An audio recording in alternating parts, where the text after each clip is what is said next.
The morning Evelyn Carter set her wedding ring on the kitchen table and walked out of Whitmore Estate without a single tear, the whole county of Virginia said she had lost her mind.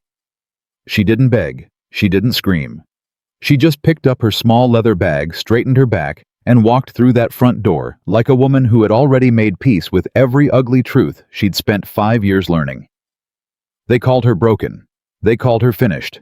She called it freedom. If this story moves you, subscribe to our channel and follow Evelyn's journey all the way to the end. And drop a comment telling us what city you're watching from. I want to see how far this story travels. The summer of 1815 in Albemarle County, Virginia, sat heavy and golden over the tobacco fields like a promise the land made to everyone who owned it. The heat came in slow and thick before sunrise, and by the time most folks had eaten their morning meal, the air was already pressing down on shoulders like a hand that meant to keep people in their place. Evelyn Carter had learned over 5 years of marriage to Nathaniel Whitmore that the hand pressing down on her shoulders was not the summer heat. It was him. But nobody in Charlottesville knew that. Nobody in the whole county knew that. What they knew was what they could see from the outside. The tall iron gate at the end of the elm-lined drive, the white columned house that sat back from the road like a man who had nothing to prove, the matched bay horses pulling the lacquered black carriage whenever Mrs. Whitmore went to town. What they knew was that Evelyn Carter had married the most powerful landholder in 3 counties, and they had decided without asking her a single question about it that she was the luckiest woman in Virginia. She had believed it herself once. That belief had been a long time dying. The morning it finally died completely was a Tuesday in late July, 1815. Evelyn was in the front parlor of Whitmore Estate when she heard the carriage coming up the drive. She knew the sound of those wheels. She had memorized, without meaning to, the exact rhythm of Nathaniel's return, the creak of the gate, the horse hooves on packed dirt, the way the driver called out to settle the animals. She had learned to use those sounds the way a sailor uses the sight of clouds.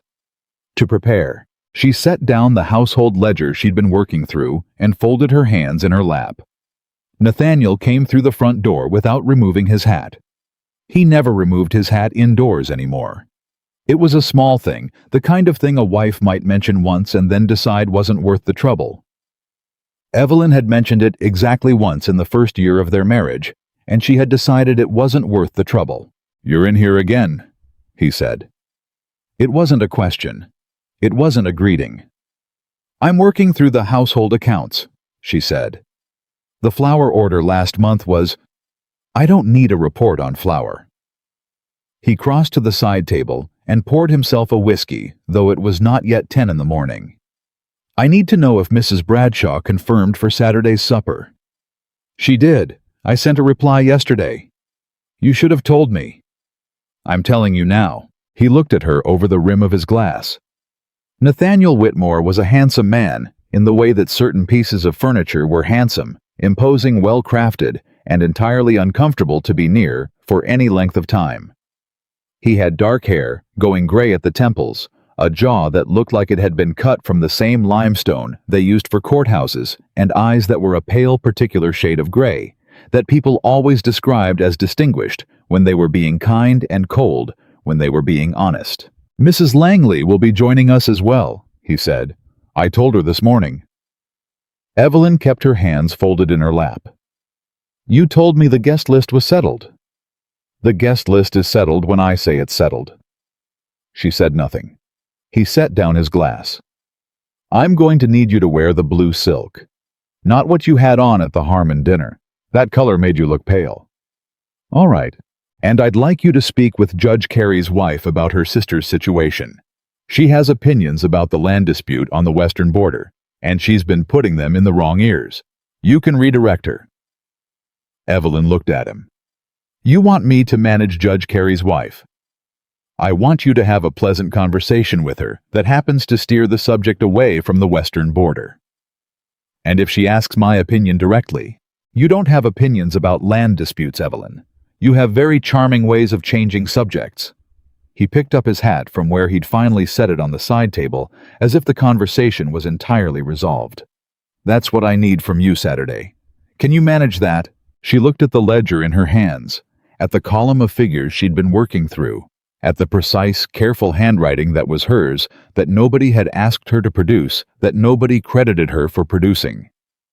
"Yes," she said. "I can manage that." He left the room. She heard his boots on the stairs. She opened the ledger again and stared at the numbers for a long moment without seeing them. Then she picked up her pen and went back to work. People in Charlottesville had a version of Evelyn Carter that they had constructed without her input and maintained without her consent. In their version, she was the quiet, gracious wife of Nathaniel Whitmore. She hosted suppers with exquisite taste. She dressed beautifully and never said anything that startled anyone.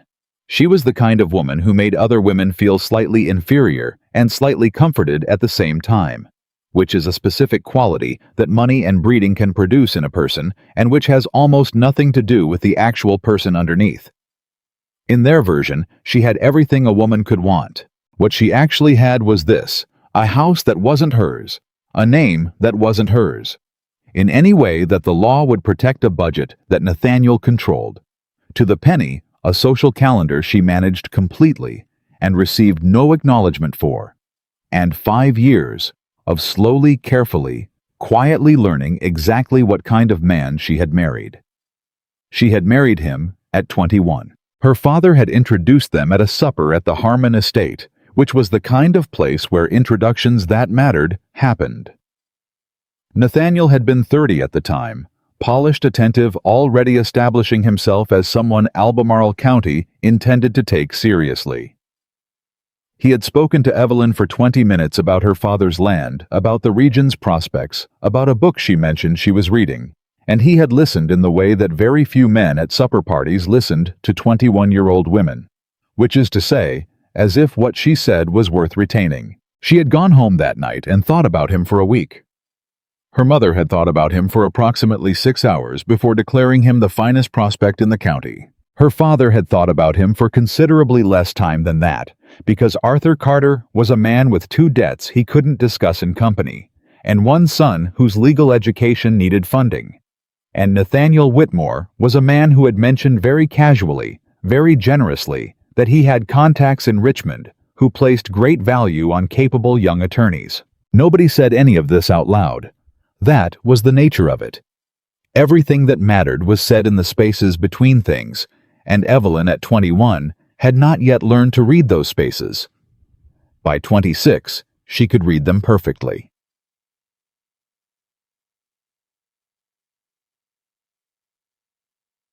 The woman who changed everything arrived in Charlottesville in March of 1815, 4 months before that Tuesday morning, with the ledger. Her name was Caroline Hayes. She and Evelyn had grown up together in the same town, 2 girls whose families lived 3 streets apart, and whose mothers exchanged calls every other Thursday. They had been the kind of friends that girlhood manufactures by proximity, not chosen exactly, but familiar, in the way that a path you've walked 1,000 times becomes familiar. You know every stone in it. You don't always think about whether you'd have chosen this path if other paths had been available. Caroline had always wanted more than what she had. She'd said so openly, without shame, in the way that some people say the thing everyone else is only thinking. She'd wanted a bigger house, a better dress, a name that carried weight in a room. She'd wanted what Virginia's better families had: the ease of it, the assumption of it, the way people moved aside for you without being asked. She had watched Evelyn marry Nathaniel Whitmore, and she had wanted that. She'd never said it in those exact words. She didn't have to. When she arrived in Charlottesville that March, she came with letters of introduction from mutual friends and a newly widowed status that gave her a reason for the move.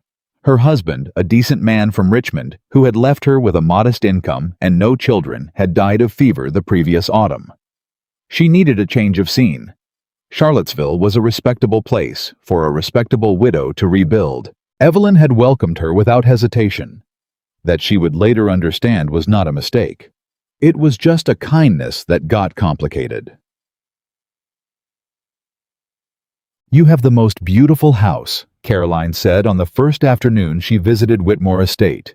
She was standing in the front hall, turning slowly, taking in the high ceilings and the staircase and the paintings that Nathaniel had selected for their impressiveness rather than any personal attachment to them. "Nathaniel chose everything," Evelyn said. "I rearranged a few things in the upstairs sitting room when we first moved in. He had them put back." Caroline laughed the way people sometimes laugh at things that aren't quite jokes. "Well, he has good taste." "He has strong opinions," Evelyn said. "Those aren't always the same thing." Caroline looked at her, then a quick assessing look. "Are you happy, Evelyn, truly?" Evelyn considered the question the way she'd learned to consider questions that had difficult answers carefully for a moment, with the awareness that what she said would travel further than this room. "I have a great deal to be grateful for," she said, which was true, and which answered nothing, and which Caroline accepted with a small nod that suggested she heard what had not been said. Nathaniel noticed Caroline at the Saturday supper, which Evelyn had prepared precisely and managed flawlessly, and received exactly 0 acknowledgement for. He noticed her the way a man with narrowed options notices something new, with a particular quality of attention, brief but bright, that a wife of 5 years can identify immediately and doesn't always know what to do with. Evelyn noticed him noticing. She poured more wine for Judge Carey's wife and steered the conversation very gracefully away from the western border land dispute. She did it so well that nobody in the room saw her do it. The weeks that followed had a particular texture to them that Evelyn would only be able to name in retrospect, because while she was living inside them, she was still in the habit of explaining things to herself in ways that were less painful than the truth. She explained to herself that Nathaniel's new interest in their social calendar was natural. He'd always cared about his position in the county, and Caroline's connections to Richmond circles were genuinely useful to him. She explained to herself that his improved mood was a season of business going well, that his sudden interest in how she dressed for particular occasions was just his usual attention to appearances, that the fact that he asked twice whether she thought Caroline would enjoy this or that invitation was simply him being a generous host. She explained and explained and explained.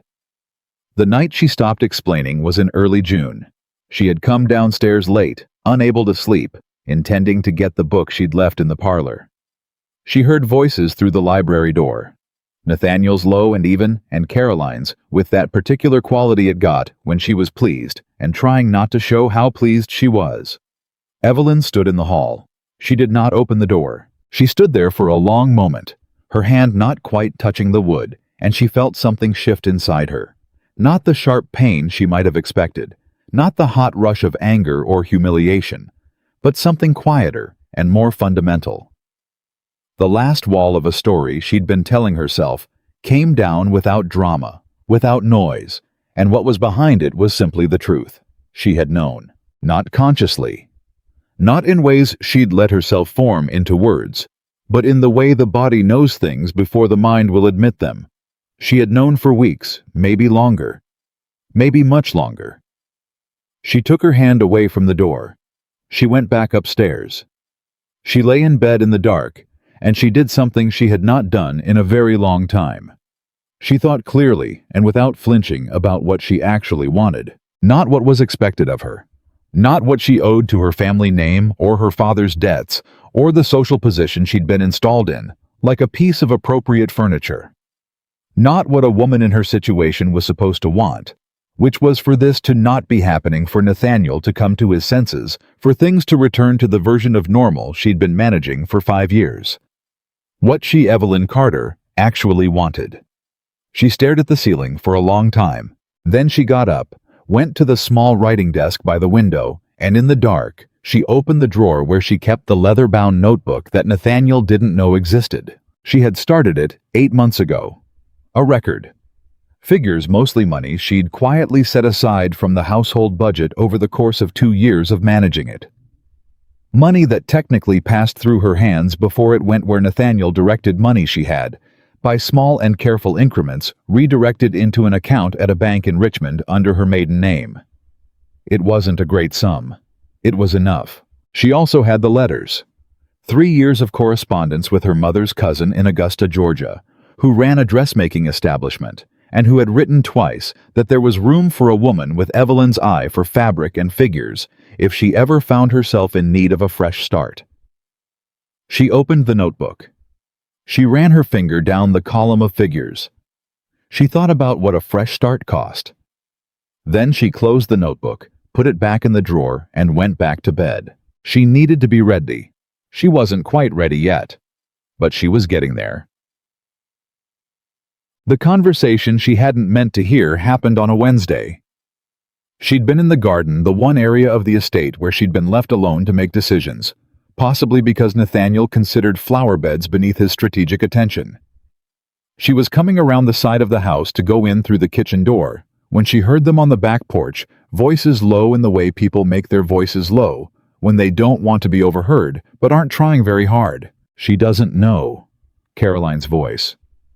She suspects. Nathaniel's. Flat and considering. She won't say anything. It's not her nature. A pause. That seems... Caroline started. She manages the house, Nathaniel said. She manages it extremely well. I intend to recognize that. Another pause longer. Nathaniel. Caroline's voice had something in it that Evelyn, standing very still on the other side of the hedge, could not quite name. What does that mean exactly? It means I'm a practical man. His tone was the tone Evelyn had heard him use when he was describing a land arrangement that would benefit him on all sides. Calm. Settled. As if the decision had been made some time ago, and this was merely the announcement. There are arrangements that can be made, legally and quietly. They're common enough among men in my position. I'm talking about providing adequately for the current situation, while creating room for a new one. These things are done. The pause this time was very long. She'll fight it, Caroline said. No, Nathaniel said. She won't. And the confidence in his voice, the absolute uncomplicated certainty of a man who has spent 5 years being entirely right about what Evelyn Carter would and would not do, was in the end the thing that settled it. Evelyn stood motionless on the other side of the hedge. She felt something clarify inside her the way a fever breaks. Not pleasant exactly, but clean. The uncertain, painful, half-knowing fog of the past months burned off entirely, and what was left was simply vision. Clear and cold, and hers. He was right that she wouldn't fight. But he was wrong about why. She wasn't going to fight because fighting was not in fact what she needed to do.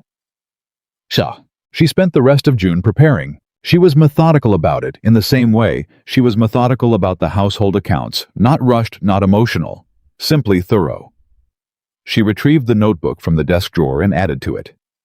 She composed 2 letters, one to her mother's cousin in Augusta, one to a woman named Mrs. Philippa Oakes in Richmond, who had once mentioned to Evelyn at a party that if she ever needed anything, she had only to write. Mrs. Oakes had meant it in the social way that people mean things at parties, but Evelyn had learned to collect every offer ever made to her and file it somewhere useful in case. She wrote to Mrs. Oakes asking for help finding lodging in Richmond for a short period. She received a reply within the week. She paid attention to Nathaniel's schedule and identified the Tuesday in late July when he would be riding out to the far western fields with his overseer and would not return until mid-afternoon. She noted that her lady's maid Ruth would be at her sister's for the morning.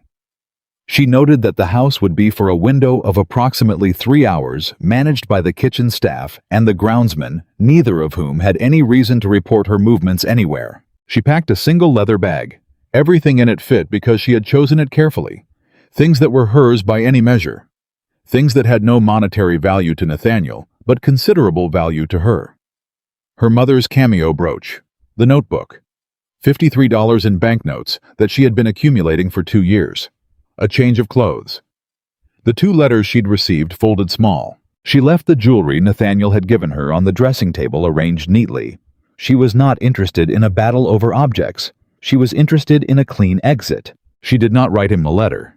She had thought about it, spent 2 evenings composing it in her head, the things she might say, the years of careful silence she might finally give voice to. She decided against it. Not because she couldn't find the words, but because she knew him well enough to know that whatever she wrote, he would use it. He would show it to people. He would craft a story around it that positioned him correctly.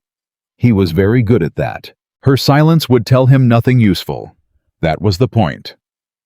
The morning of that Tuesday in July, she came downstairs at the usual time, ate breakfast, and answered a note from Mrs. Bradshaw about a future engagement with entirely normal cheerfulness. She spoke to Cook about the week's provisions. She walked through the front hall and noticed, as she always noticed, the way the morning light came in through the tall windows at a particular angle that made the floorboards look warm, almost gold. She had never loved this house. She had managed it and maintained it and made it function, but she had never loved it. She could acknowledge that now without pain. Nathaniel left at 9:30. She watched the carriage go from the upstairs window. She went to her room, retrieved the bag from the bottom of the wardrobe, and set her wedding ring on the kitchen table on her way through. She thought about leaving it on the dressing table with the other jewelry. She thought about leaving it on the parlor mantel. She thought briefly about putting it in the drawer of Nathaniel's desk. She left it on the kitchen table, somewhere that wasn't a bedroom and wasn't a formal room, somewhere plain and functional, a place where things got used and then set aside when their usefulness was done. Then she walked out the front door. She didn't look back. Not because she'd read somewhere that you shouldn't not, because she was performing composure for an audience of none. She didn't look back because there was genuinely nothing behind her she needed to see again. The road to Charlottesville was 2 miles. She walked it in the early morning, before the summer heat had truly settled in, and she felt the lightness of the bag in her hand, and the unusual sensation of her own footsteps going somewhere of her own choosing, and something that had been coiled tight in her chest for years began slowly to release. She caught the Richmond stage at 11 o'clock. Nathaniel Whitmore came home at 2:30 and found the ring on the kitchen table. He stood and looked at it for a long moment. Then he called for Ruth. Ruth didn't know. He called for Cook. Cook hadn't seen anything unusual in the morning. He sent the groundsman to ask in town. Nobody had seen anything unusual. He stood in his front hall, the hall with the tall windows and the light on the floorboards, and he turned the ring over in his hand, and he felt something he had not expected to feel, and would not have admitted to feeling, which was a specific variety of unease. The kind that comes when a man realizes that the situation he thought he controlled had been running according to someone else's plan entirely. He was not a man accustomed to that feeling. He told himself it was temporary. She had nowhere to go. She had no income. She had no legal standing to anything in this house, in this county, under any name she currently held. She would surface within a week chastened and practical, and they would come to a reasonable arrangement. He told himself this with great conviction for approximately 2 days. Then a letter arrived from his business contacts in Richmond mentioning in passing that a Mrs. Evelyn Carter maiden name notably had opened an account at the First Bank of Richmond and had made a sizable initial deposit. He read the letter twice. He set it down. He picked up the wedding ring from the windowsill, where he'd placed it. He'd moved it from the kitchen table.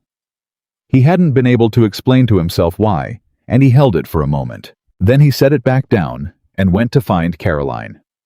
Charlottesville had opinions about Evelyn's departure, and it expressed them freely in the way that small, close communities express opinions about women who do unexpected things, which is with great certainty and very little information. The prevailing theory within a week was that she had gone to pieces over the situation with Caroline, that she had fled in shame and heartbreak, that she had lost her composure and her dignity, along with her household position, that Nathaniel, poor man, had been put in a very difficult situation that he was handling with characteristic grace. This theory was satisfying because it required everyone involved to remain exactly who the community had already decided they were. Caroline, who had moved into Whitmore Estate with a speed that surprised even people who had been expecting it, did nothing to correct the theory. She was too busy discovering what she had acquired. The house was as beautiful as she had always imagined. The linens were immaculate. The kitchen ran with a precision she hadn't anticipated, and it took her 3 days to realize that the precision had nothing to do with the current mistress of the house. It was the result of 5 years of Evelyn's careful, invisible management systems that ran so smoothly precisely because they'd been built to run without constant oversight. The carriage was available whenever she wanted. The groundsman was efficient. The cook produced excellent meals. Nathaniel at dinners and public occasions was charming and attentive and treated her with every outward form of consideration. It wasn't until the end of the first month that she began to notice the other things. Small things at first. The way he changed the subject when she mentioned her opinion about a household decision. The way his tone shifted very subtly when she said something at a supper that he hadn't heard in advance. The way he asked her once about a letter she'd received from a friend in Richmond, not asked exactly more, noted that he'd seen the handwriting and who it was from, and expressed mildly that he hoped she wasn't troubling herself with news from people who didn't have a clear understanding of her current situation. She'd laughed. It had been a slightly uneasy laugh. She told herself she was still adjusting. The letter from Evelyn arrived in September. Caroline came downstairs to find it on the hall table with the other morning correspondence, her name in a handwriting she recognized immediately. She took it to the sitting room before Nathaniel came down. Caroline, it read, I hope you are settling in. I want you to know that I hold no anger toward you. What happened between us is the kind of thing that happens to women who are not given enough information and are asked to make choices in the dark. I want to give you one piece of information now freely, because I should have told you sooner. You did not take my place. There is no such place anymore. There never was, in the way you imagined it. What you have now is a beautiful house, a name that carries weight in the county, and a man who knows exactly how to use both of those things. He will be kind, for as long as it serves him to be kind. I say this not to frighten you. I say it because I spent 5 years without anyone saying it to me, and I believe you deserve better than what I had. If you ever find yourself needing to talk to someone who understands the particular geography of that house, every door that locks and every window that lets in light, you know where to write. Evelyn Caroline sat with the letter for a long time. Then she folded it very carefully and slipped it into the back of the small writing desk in the corner of the sitting room. The desk that had been Evelyn's, she knew now, though all of Evelyn's personal things had been removed before she arrived. She sat at that desk. She put her hands flat on its surface. She thought about writing back. She didn't. Not yet. But she kept the letter. In Richmond, at a modest but clean boarding house on a quiet street in the Church Hill neighborhood, Evelyn Carter sat at a different desk on a different September morning and looked at the ledger in front of her. She had been in Richmond for 7 weeks. In that time, she had met with Mrs. Philippa Oakes, who had been surprised to see her, but had kept her word about the lodging, and had also, within the first week of conversations, revealed that she had a problem. The problem was a warehouse space she couldn't move, and a modest amount of capital she'd been sitting on since her husband's death, waiting for a suitable purpose. Evelyn had a proposal. It had taken the better part of 2 conversations to lay it out. Mrs. Oakes was a businesswoman, not a sentimentalist. She listened carefully, asked pointed questions, and at the end of the second conversation, looked at Evelyn over her spectacles and said, "You've been planning this for a while." "About 8 months," Evelyn said. "And before that, I was learning what I needed to know." Mrs. Oakes had said nothing for a moment. Then, "I'll want to see your figures." Evelyn had opened the notebook. The dressmaking establishment that would eventually be known as Carter House occupied its first premises in a small rented space on the edge of the warehouse district in Richmond, not fashionable, not yet, but clean and well lit and large enough for 4 work tables.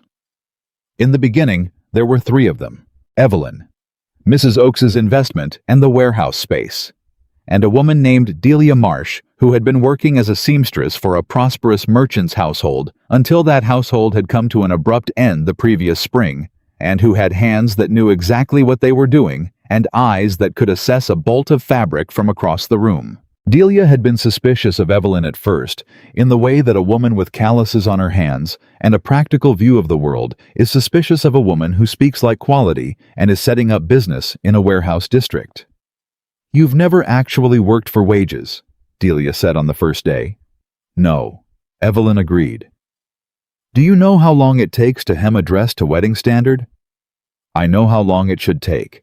I don't know yet how long it will take me. I intend to find out." Delia had looked at her for a long moment. "I'll want fair pay," she said. "You'll get fair pay," Evelyn said. "I want to know what fair pay is for this work. Tell me." And that, Delia said later, was the thing. Not the money, though the money was fair. It was being asked. Being treated as someone whose knowledge had value. Being consulted rather than directed. They opened in October of 1815. The first 2 months were careful and modest. They took straightforward orders, hemming, mending, alterations, building a name, building reliability.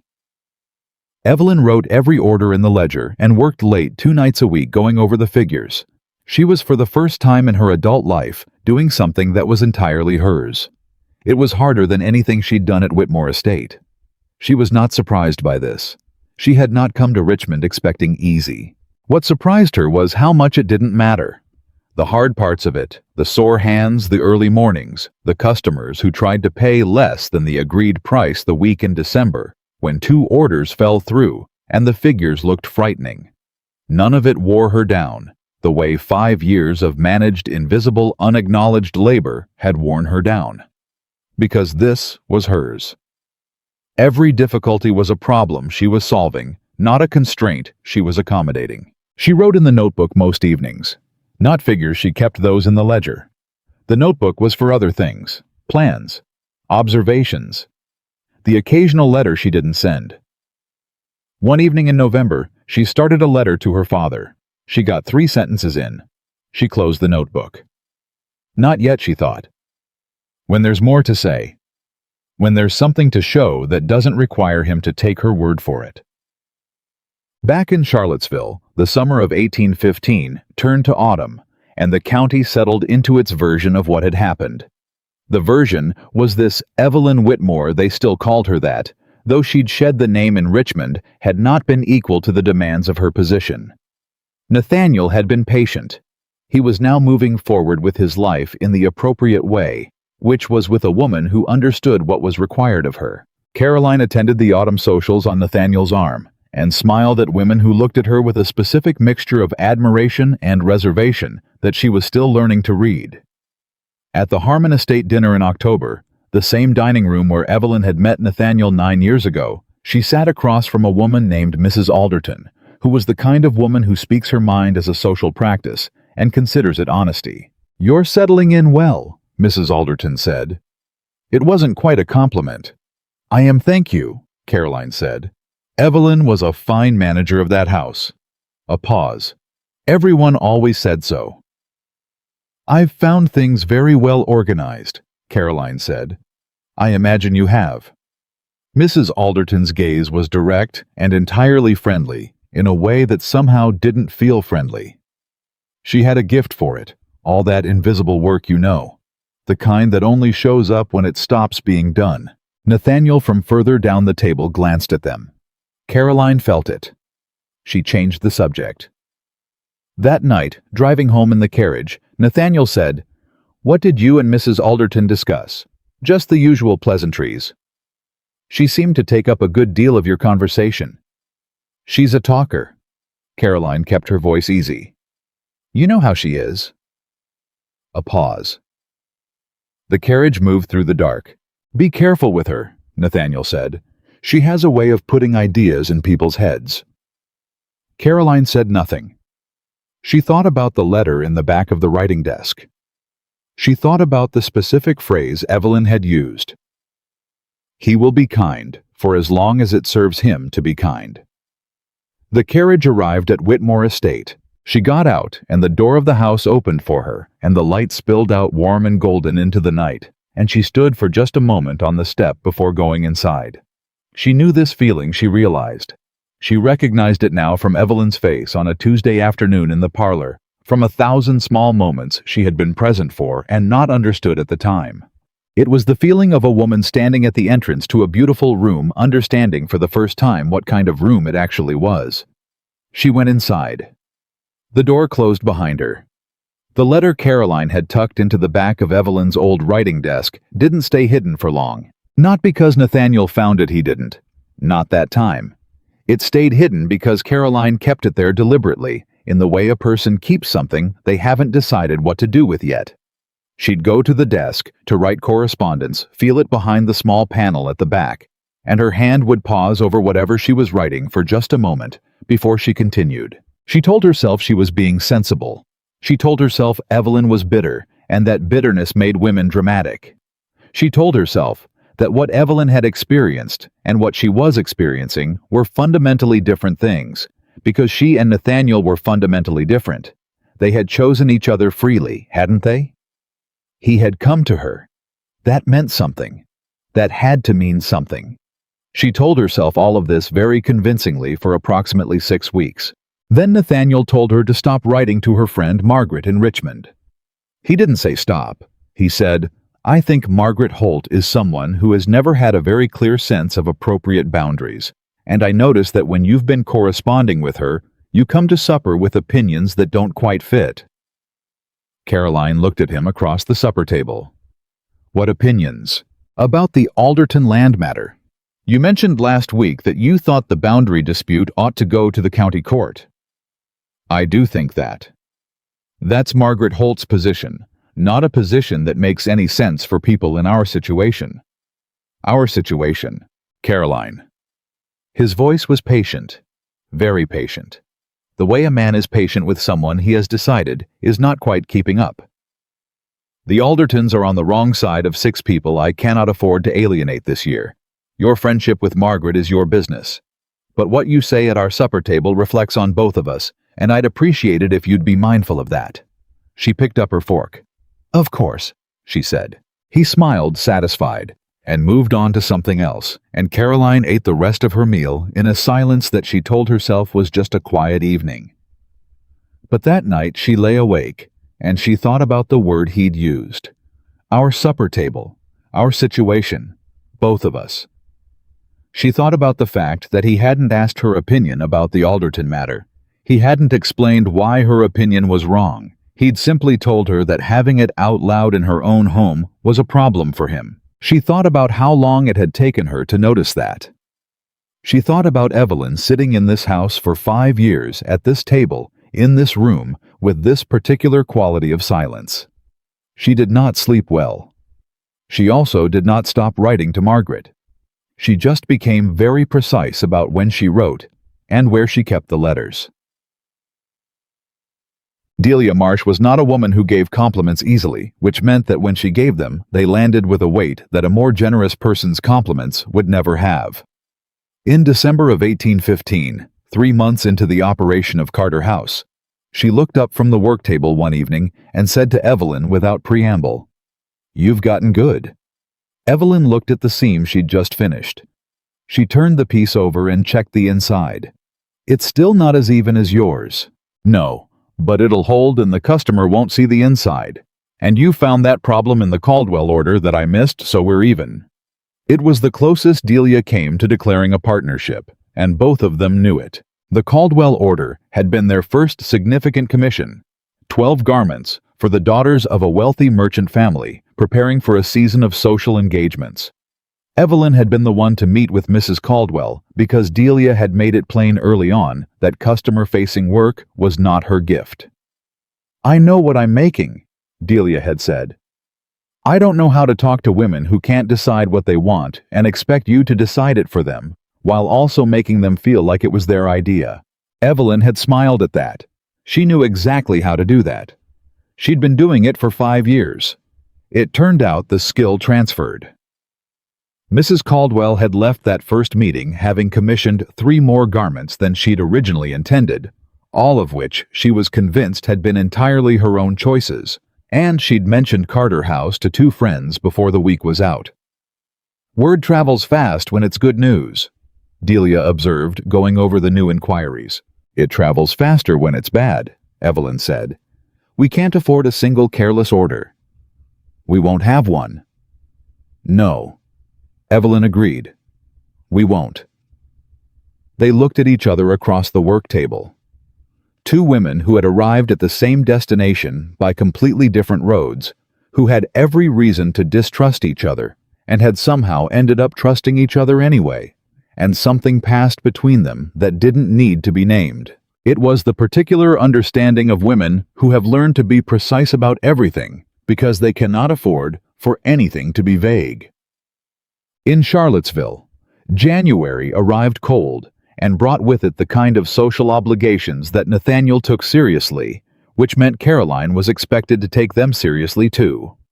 There were dinners and afternoon calls, and one large gathering at the county magistrate's house that required 3 days of preparation, and about which Nathaniel had extremely specific opinions regarding how Caroline ought to present herself. "Not the green?"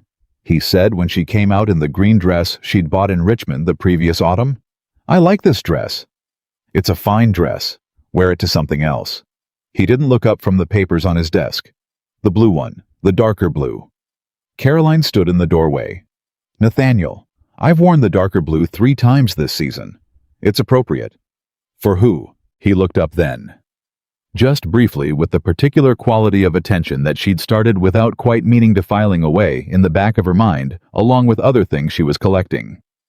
"For this occasion. For the impression I need made. Is that difficult to understand?" She looked at him for a moment. "No," she said. "It's not difficult to understand." She went and changed into the blue dress. In the carriage on the way to the magistrate's house, she thought about something Evelyn had written in that letter. Not the warning she'd been turning the warning over in her head for months, and still hadn't fully admitted to herself what she was doing with it. She thought about the other thing, the line she'd read so quickly she'd almost skipped over it. "What you have now is a beautiful house, a name that carries weight in the county, and a man who knows exactly how to use both of those things." She looked out the carriage window at the dark winter fields. She thought about the green dress hanging in the wardrobe. She thought about Margaret Holt's letters tucked inside a book of poetry on the bedroom shelf in an envelope she'd addressed in her own handwriting, so that if Nathaniel ever looked, he'd see correspondence going out, not coming in. She thought, "I am being managed." And then immediately, without wanting to, I wonder when she first thought that. Evelyn had first thought it on a Thursday in March, a year and a half into the marriage. She hadn't called it that then. She'd called it Nathaniel having strong opinions, having high standards, caring about how things looked.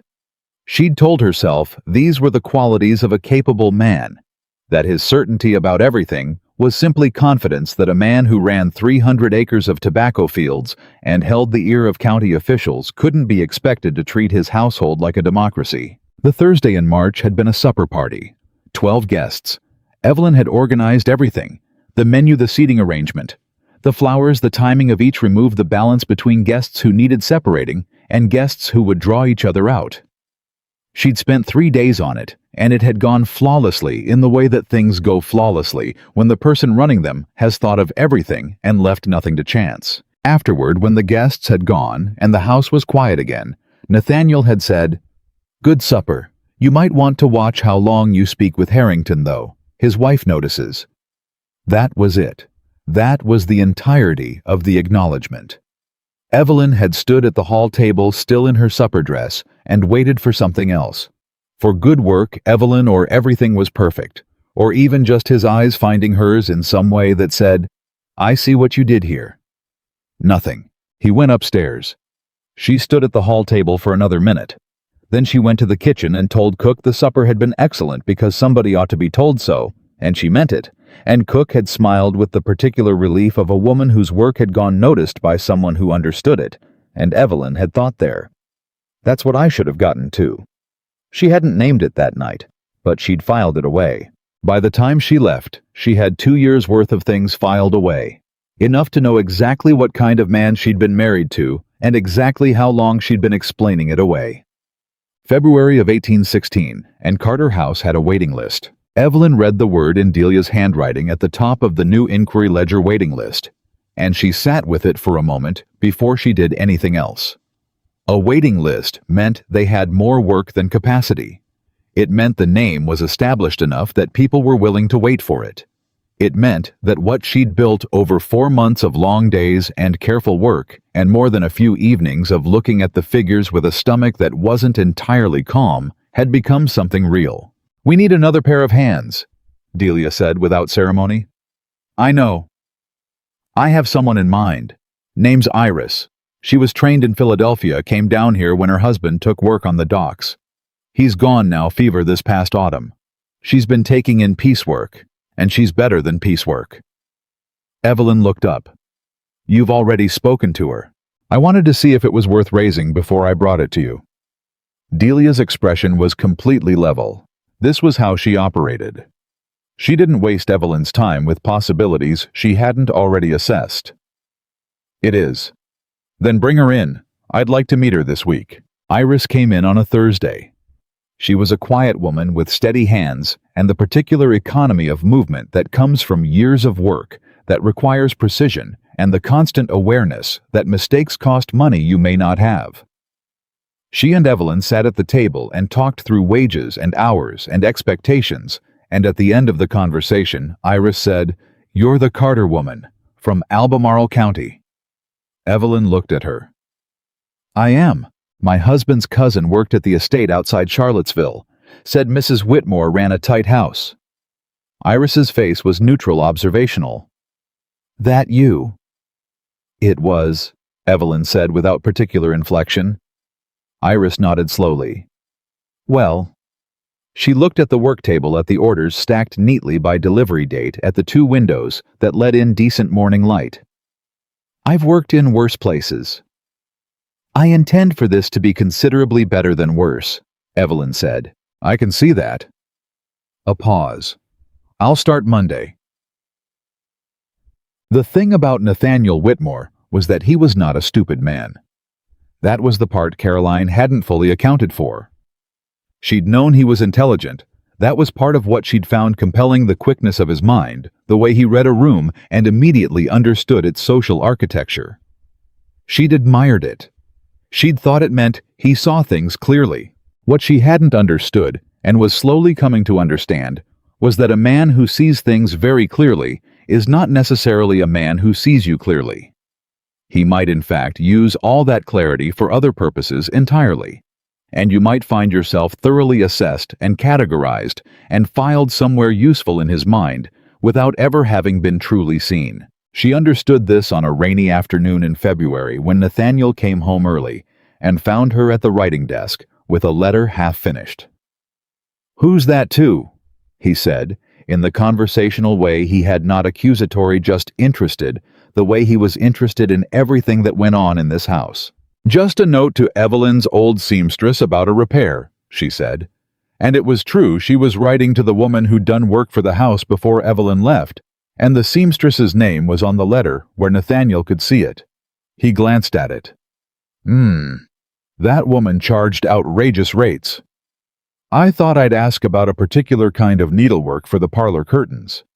The curtains are fine. I thought I might change them." He paused. Not long, a second, maybe 2. "What's wrong with the current ones?" "Nothing's wrong with them. I just thought I'd make the room a bit more mine." Another pause, and in it, Caroline felt the exact same thing she'd been feeling for months, and still didn't have the right word for a kind of atmospheric shift, subtle and total, the way a room feels different when someone decides something in it. "Of course," Nathaniel said then pleasantly. "Do whatever you like with the curtains." He set down his coat and hat and went toward his study. "Just let me know if you're spending more than $20 on it. I like to keep track." She sat at the writing desk after he'd gone. She thought about $20. About, "let me know." About, "I like to keep track." She thought about Evelyn running this household for 5 years on a budget she was given, and an authority she wasn't making everything run smoothly and invisibly, and getting told at the end of a perfect supper to be careful how she spoke to the Harringtons. She thought, how long did she explain this before she stopped explaining it? She put her letter away and went to find the housekeeper to ask about the curtains. The housekeeper, a woman named Mrs. Pratt, who had been with the house since before Nathaniel bought it, listened to her requirements with a face that expressed nothing and said she would look into it. As Caroline turned to go, Mrs. Pratt said quietly to no one in particular, "Mrs. Carter, the first one she left the curtains because she said good light was worth more than fashion." Caroline stopped. "I beg your pardon?" "Just a thought, ma'am." Mrs. Pratt's face was still carefully blank. "The morning light in that parlor is particularly fine. I always thought so." She left the room. Caroline stood alone in the hall, and for the first time since she'd moved into Whitmore Estate, she felt the precise shape of the space she was occupying. Not hers, not designed for her, built to a specific set of specifications that she had not been consulted on and that would not adjust themselves to accommodate her. She put her hand on the wall. The plaster was cool and solid. She thought, "I need to write back to Evelyn." The letter arrived at Carter House on a gray morning in late February, and Evelyn recognized the handwriting before she opened it. She set it on the corner of the work table and finished the seam she was working on, not because the seam was more important, but because she needed a moment to decide how she wanted to receive this. She'd written to Caroline knowing a reply might never come. She'd written because it was right to write, not because she expected anything from it. She picked up the letter. It was short, 3 paragraphs. The handwriting was Caroline's normal handwriting, except slightly more compressed, like a person writing in a smaller hand than usual to keep the words from taking up too much space. It said, in effect, "I'm fine. Things are well. I hope your new situation is comfortable." And then in the last paragraph, separated from the rest by a space that wasn't quite a paragraph break, "I tried to change the curtains in the parlor. He said to let him know if I spend more than $20. I'm sure that's perfectly reasonable. I just wondered, did he have opinions about the curtains when you were there?"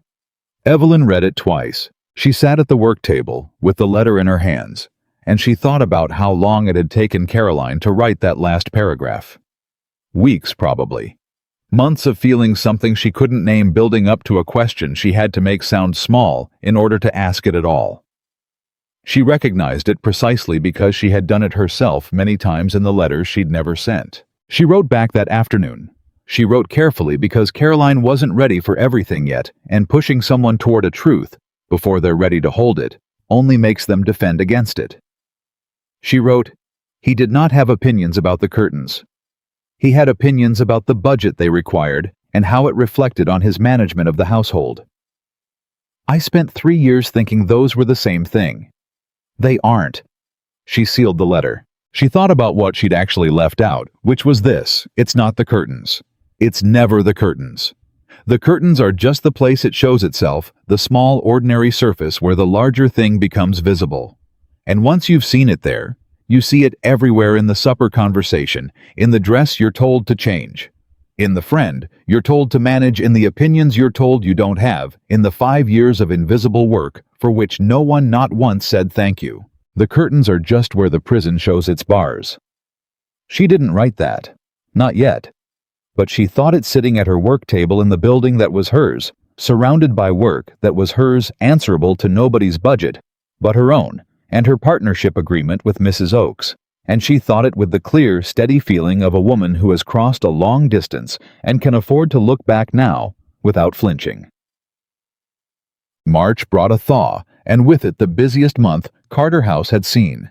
2 weddings and a season of spring socials meant that women who had never heard of them in October were sending inquiries by the end of February, and Evelyn was meeting customers 3 afternoons a week, while Delia and Iris managed the floor.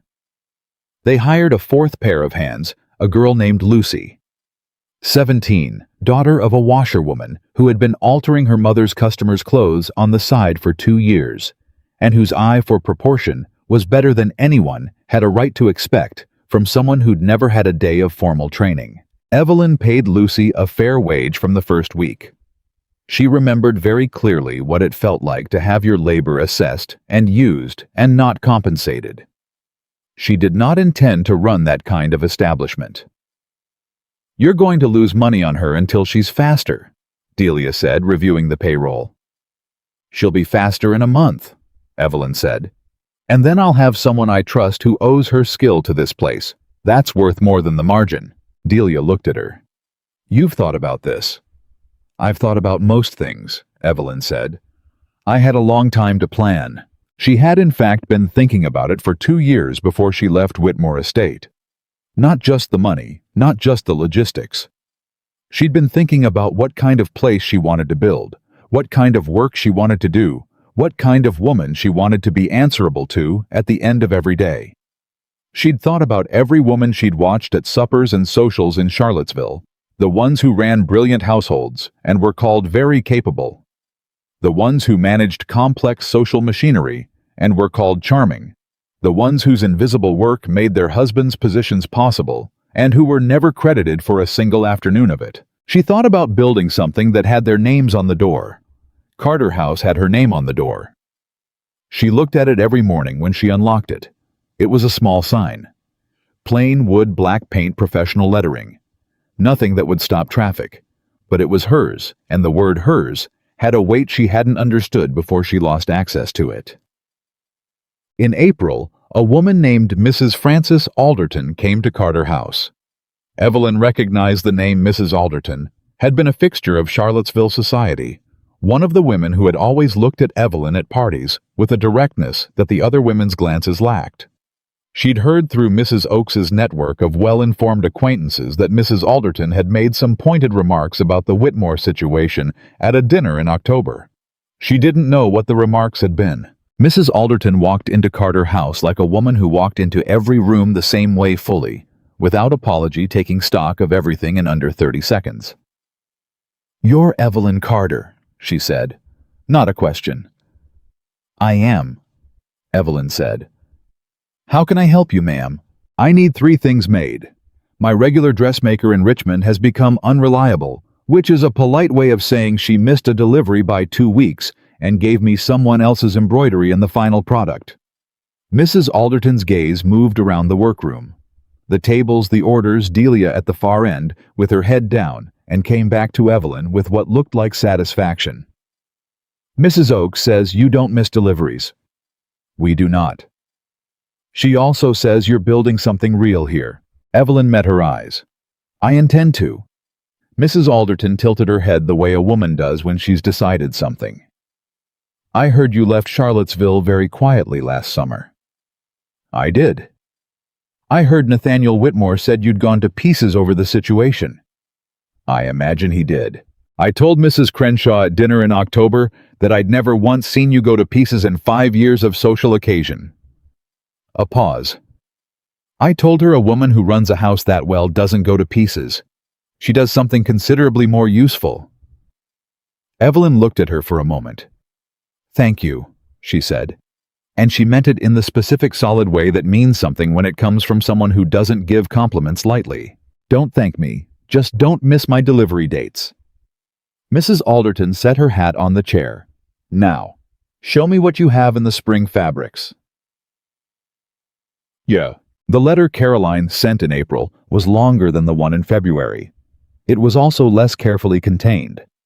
The handwriting was the same compressed script, but the words came faster, less organized. Not panicked, not quite, but moving with the kind of velocity that accumulates when you've been holding something back, and the container has gotten too small. She wrote about a dinner where Nathaniel had corrected her twice in front of guests, and then said on the way home that she'd been charming as always.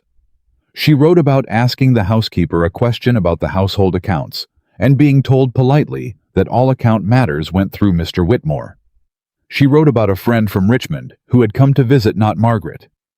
A different friend, and how Nathaniel had been perfectly cordial all through the visit, and then after the friend left, had said that she seemed a bit scattered, doesn't she? I wasn't sure she was quite the right sort for your position now. She wrote at the end, I keep thinking about something you said. That I didn't take your place. That there was no place in the way I imagined it. I think I'm beginning to understand what you meant. I just don't entirely know what to do with understanding it. Evelyn read the letter at the work table late on a Friday evening after Delia and Iris and Lucy had gone home. She read it twice. She thought about Caroline, the girl she'd grown up near who'd always wanted more, and hadn't known the difference between wanting more and wanting the right things. She thought about herself at 22, 23, 24, sitting in the parlor of Whitmore Estate with the household accounts in her hands, and the particular quality of silence that filled the room after Nathaniel left it. She thought about what she'd needed someone to say to her and when. She wrote back the same evening. She wrote for a long time. She told Caroline, "Understanding it is the beginning. What you do with it is yours to decide. But I want you to know that understanding it is not the same as being trapped by it. You have more room to move than you think you do. Most women in that house do." Nathaniel counts on them not noticing that. She sealed the letter. She sat for a moment in the quiet of the workroom. Outside, Richmond was settling into its spring evening carriages on the cobblestones, voices carrying in the cooling air. The city doing what cities do when the temperature breaks and people come back outside. She could hear all of it from where she sat.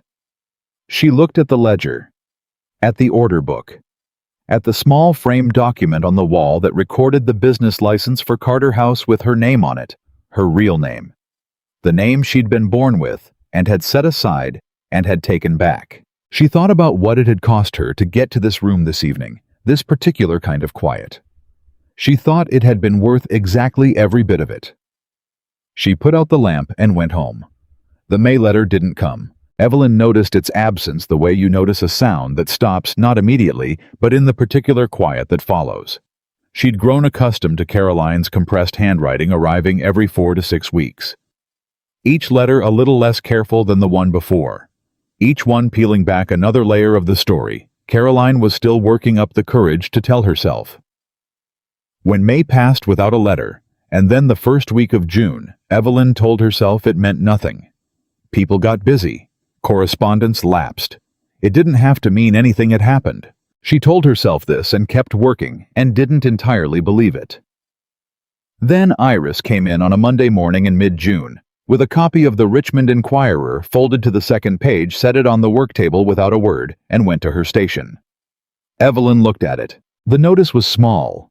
4 lines in the social column, the kind of thing editors ran as a courtesy to families of standing.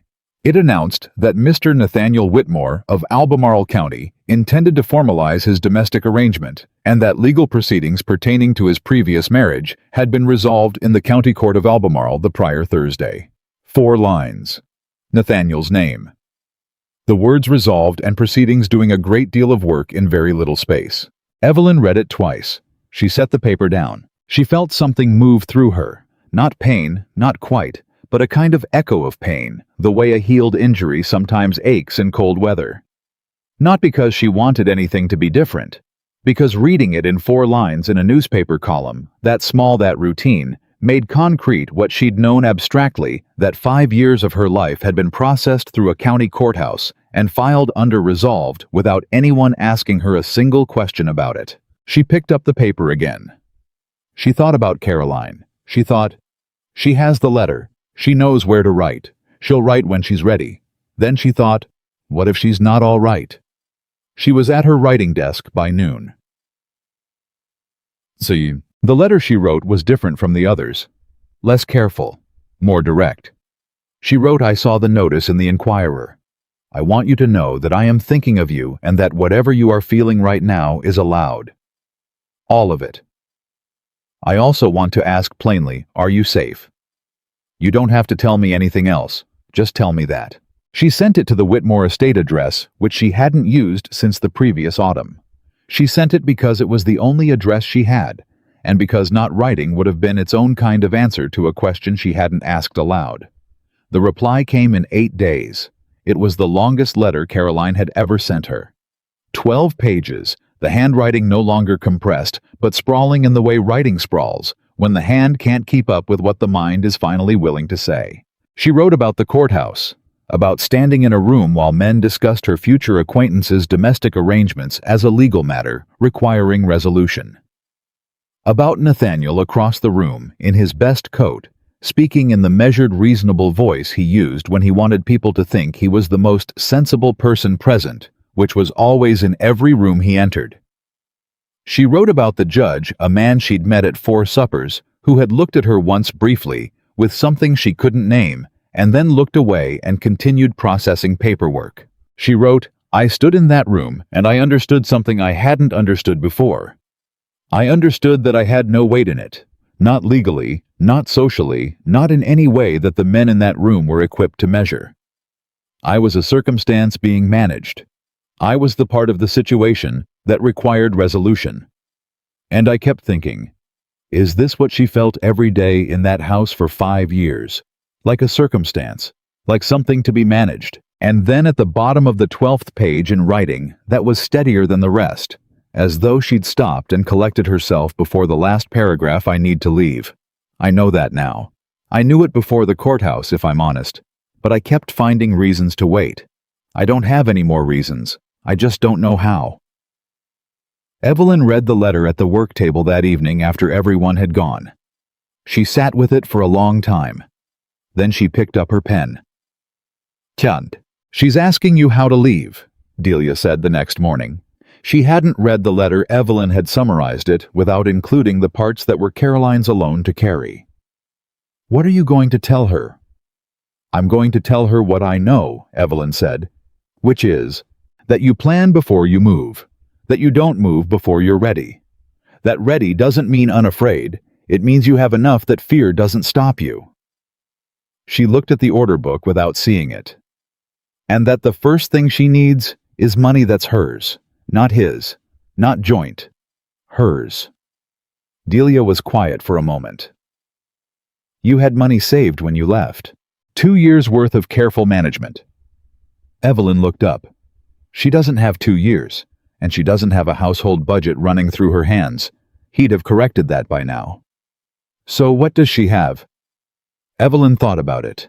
"She has 12 pages of letters from a woman who already did it." She paused. "And she has a friend in Richmond who has a work table with room for another pair of hands if it comes to that." Delia looked at her steadily. "You'd do that." "I'd do that," Evelyn said, without hesitation. Delia nodded once the way she nodded when something was decided. She picked up her work. "Then tell her that. Women move faster when they know where they're moving to." Sure. In Charlottesville, the summer of 1816 arrived in the same heavy golden way as the summer before it, and the summer before that, and every summer Evelyn had lived through in that county.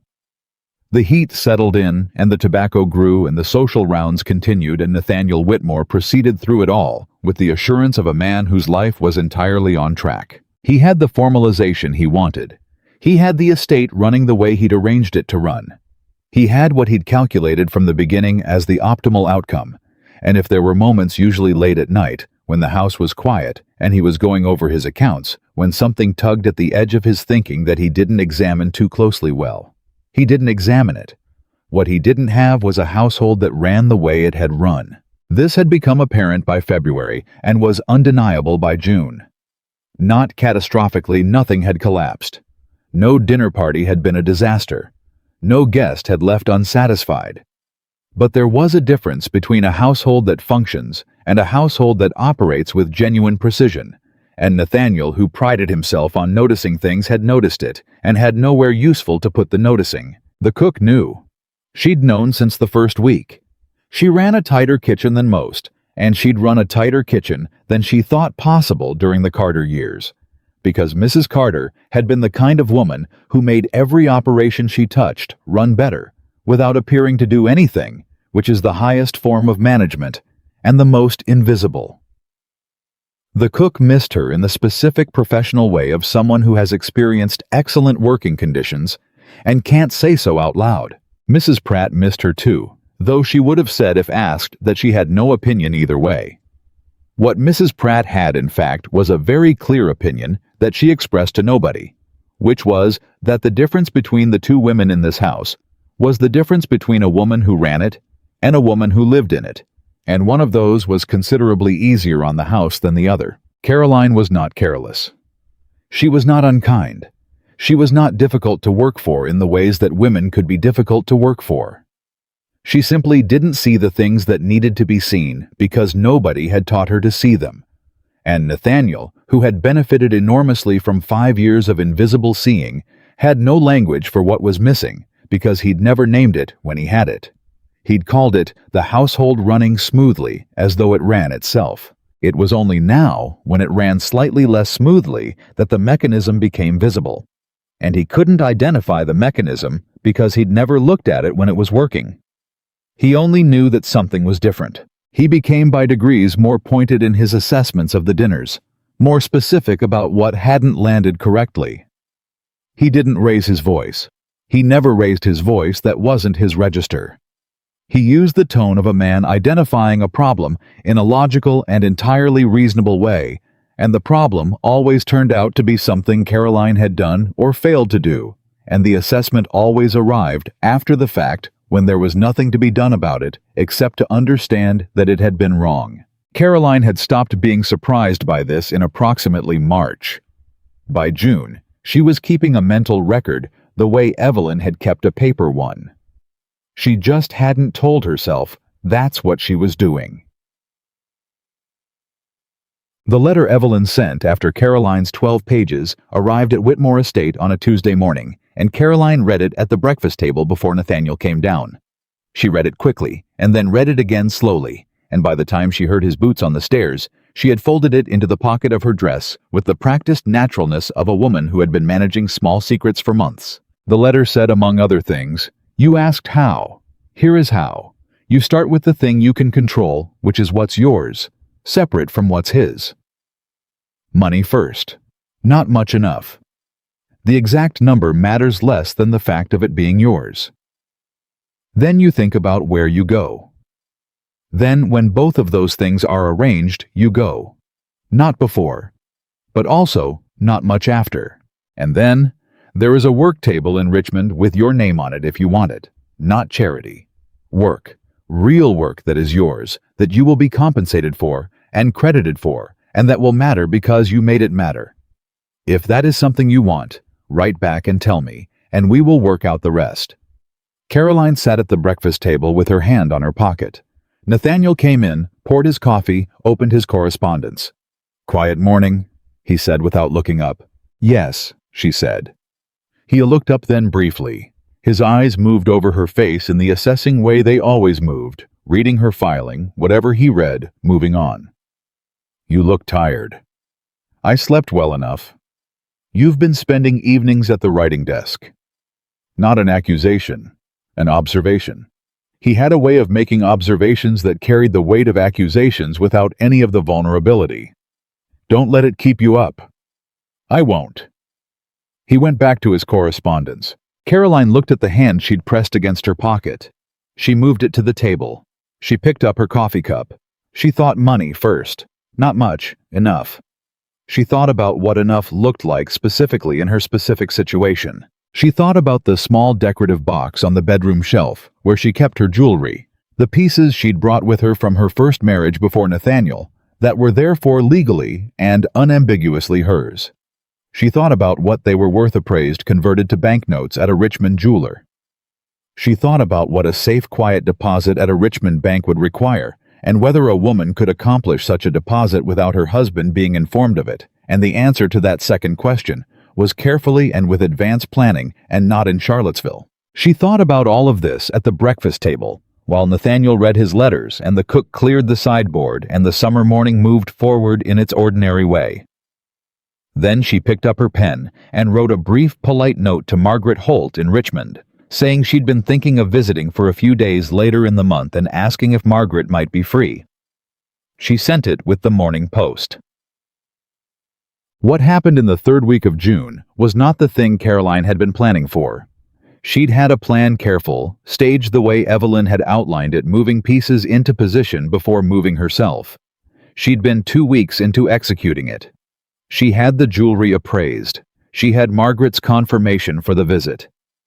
She had a second letter from Evelyn with specific names and addresses in Richmond, and a clear set of instructions that she'd read so many times she had them close to memorized. What happened instead was a Wednesday evening. Nathaniel came home from a meeting in town with the particular quality of mood that Caroline had learned to read the way sailors read weather, not a storm yet, but the conditions for one. Something had not gone the way he'd planned. Something had been said or not said or arranged wrong, and he was carrying it. She was in the sitting room. She had a piece of needlework in her lap, which she was using as cover for thinking, which was a habit she'd picked up without noticing this use of idle-looking occupations to think inside of the way Evelyn had used the household accounts. He came in and stood in the middle of the room. "I need you to write to the Harmon family." She looked up. "The Harmons, what for?" "Their daughter is being considered for a position with the Carey family, and I need someone to recommend her." "You know Eleanor Harmon?" "I know her a little." "Then you know her enough. Write a letter of character. I'll tell you what to say." Caroline set down the needlework. "You want me to write a letter of character for someone I barely know containing what you tell me to say?" "It's a straightforward, Nathaniel." She heard the quality of her own voice as she said it, steady, but not quite the steadiness she'd been deploying for a year and a half, which was the steadiness of a woman managing herself. This was a different quality, closer to the surface. "I'm not going to write a letter on someone's behalf that says what you've decided it should say." The room went very quiet. He looked at her. In a year and a half, she had redirected conversations, softened positions, managed the temperature of discussions without ever setting one down and refusing to pick it up again. He had, she realized, now counted on that, calibrated his expectations to it. "I don't think," he said carefully, "that you understand what I'm asking." "I understand exactly what you're asking," she said, "and I'm telling you I won't do it." The silence lasted 4 full seconds. She counted them. "Caroline." His voice had shifted, still controlled, but with something tighter under it. "I've been patient with you this year. I've been understanding about your adjustments, your letters to your friends, your opinions about things you don't have full context for. I've been patient," she said. "Yes, you've mentioned your patience before." His eyes narrowed. A small movement. He rarely made visible movements. "What does that mean?" "It means I know what your patience looks like from the inside." She picked up the needlework, not to work on it, just to give her hands something to do. "It looks like every conversation I don't finish, every dress I don't wear, every letter I'm careful about, every opinion I've had for a year that I've kept inside this room." She looked at him. "That's not patience, Nathaniel. That's management." He stared at her. For one moment, just one something crossed his face that she'd never seen there before. Not anger, something more unsteady than anger. The expression of a man who has just heard something he thought no one would say, and realizes that the reason no one said it wasn't because it wasn't true. Then it was gone. "I think you're tired," he said. "I think you're right," she said. "I've been tired for a long time." She put down the needlework and walked out of the room. She went upstairs. She closed the bedroom door. She sat on the edge of the bed, and she breathed for a moment in out steadily, because her heart was going considerably faster than she'd let it show in that sitting room, and she needed a moment before she did the next thing. Then she got up, opened the wardrobe, and moved the decorative jewelry box to the very bottom under a folded shawl. Then she sat at the writing desk and wrote to Margaret Holt, moving the visit up by 1 week. Chatsong. She was in Margaret's parlor in Richmond by the following Monday. Margaret Holt was a small, sharp woman who had been Caroline's friend since girlhood, in a way that was completely different from the way Evelyn had been her friend, chosen deliberate, based on genuine affinity rather than proximity. Margaret had married a prosperous printer, lived in a comfortable house in Church Hill, and had opinions about everything which she expressed to everyone, which was precisely why Nathaniel had called her scattered, and why Caroline had always found her clarifying. "Tell me what's happening," Margaret said the moment the door was closed and the tea was poured. Caroline told her. Not the careful edited version she'd been giving everyone for 18 months. The real version. All of it. The curtains and the green dress, and the letter he'd told her not to write, and the supper conversations, and the courthouse, and Evelyn's letters, and the Wednesday evening in the sitting room, and the jewelry box moved to the bottom of the wardrobe. Margaret listened without interrupting, which was not her default mode, and was therefore its own form of commentary on the seriousness of what she was hearing. When Caroline finished, Margaret set down her teacup and said, "You need to talk to Evelyn Carter." Caroline blinked. "I have been talking to Evelyn Carter for almost a year. No, I mean in person." Margaret's voice was direct and entirely without drama. She's here in Richmond, Carter House on the edge of the warehouse district. I've heard women talk about it. Mrs. Caldwell's daughters had their spring wardrobes done there, and Mrs. Oakes is her backer. She's built something real. A pause. And she knows things about your situation that no letter can fully carry.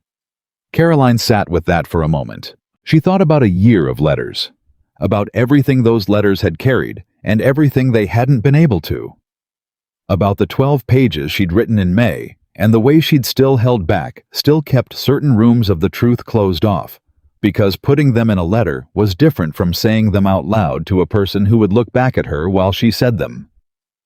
"Does she know I'm here?" Caroline asked. "I don't know what Evelyn knows," Margaret said, "but I know where her shop is." Evelyn was checking the final stitching on a delivery for the Caldwell family when the bell above the door rang. She heard Iris go to the front. She heard voices.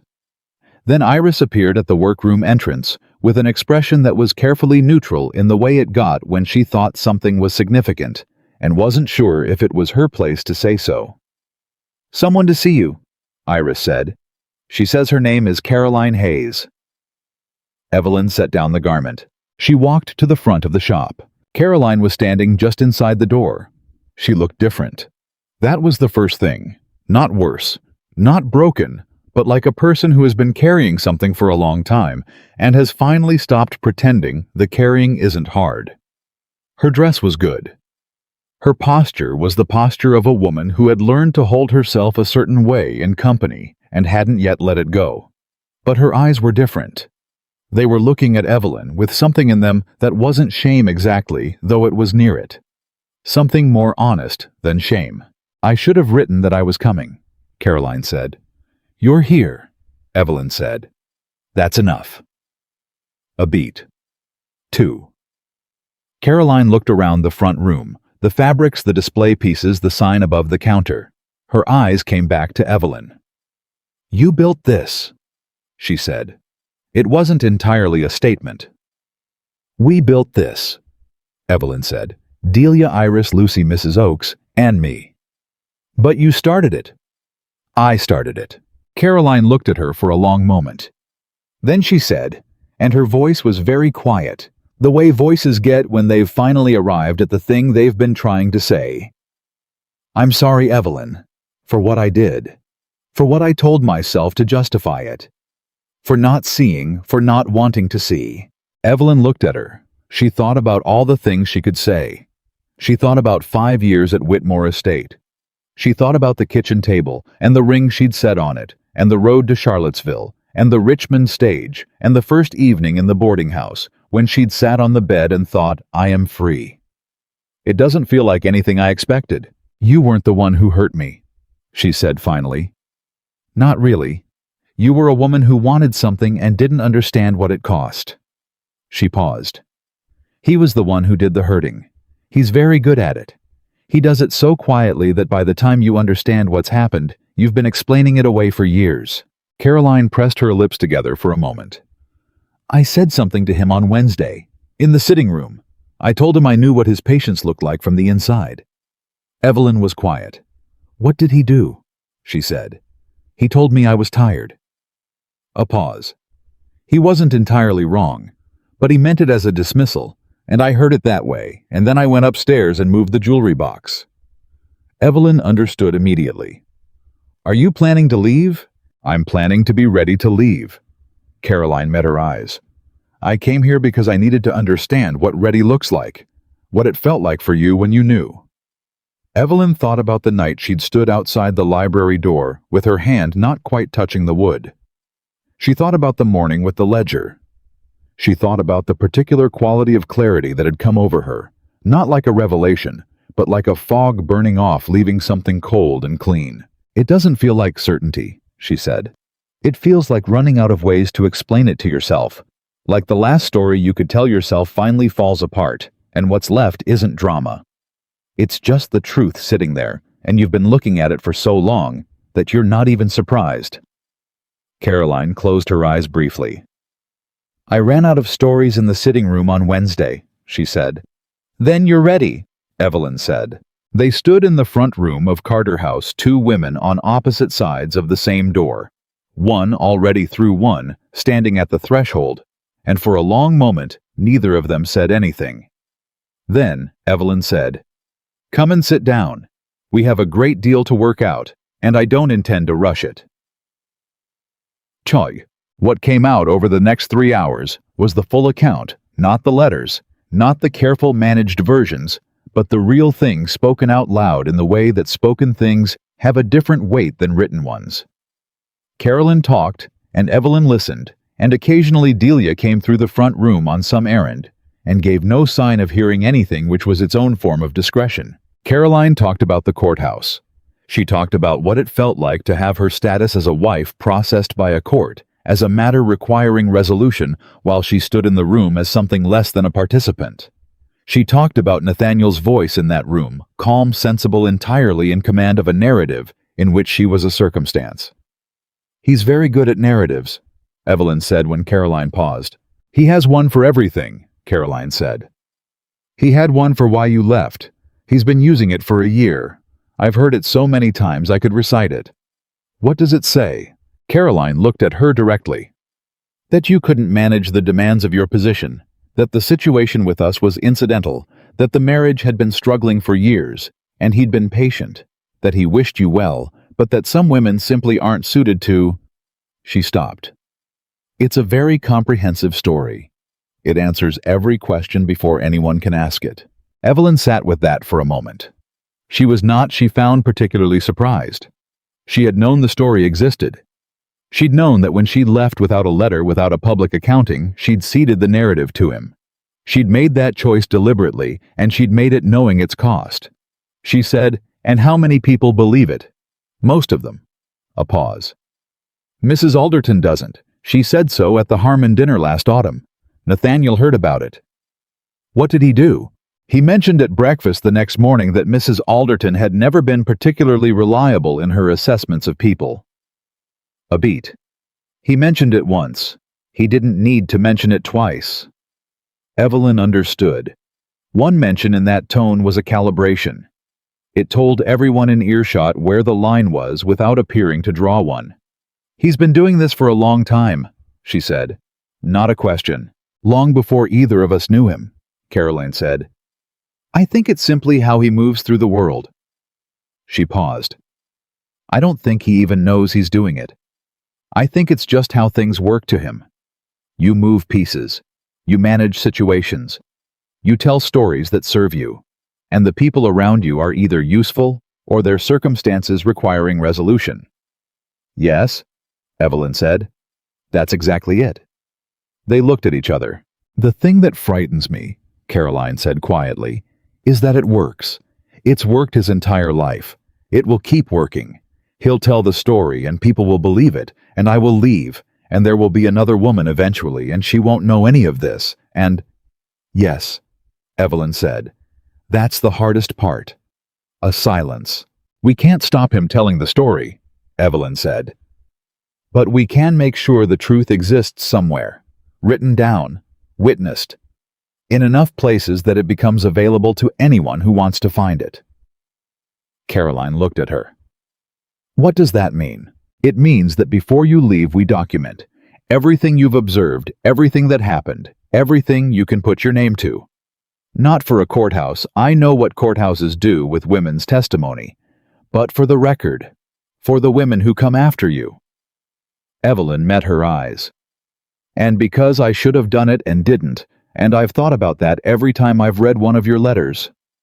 Caroline was quiet for a long time. Outside, Richmond moved through its summer afternoon, and from somewhere down the street, a wagon passed with iron wheels loud on cobblestones, and the light coming through the front window moved slowly across the floor.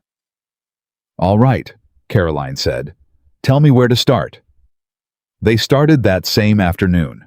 Evelyn cleared the front table, sent Iris and Lucy home an hour early, and sat across from Caroline with a blank ledger. Not the business ledger, a separate one she'd bought that morning from the stationer 2 streets over, paying for it herself, and carrying it back under her arm, like it was nothing, like it was just another supply for the shop.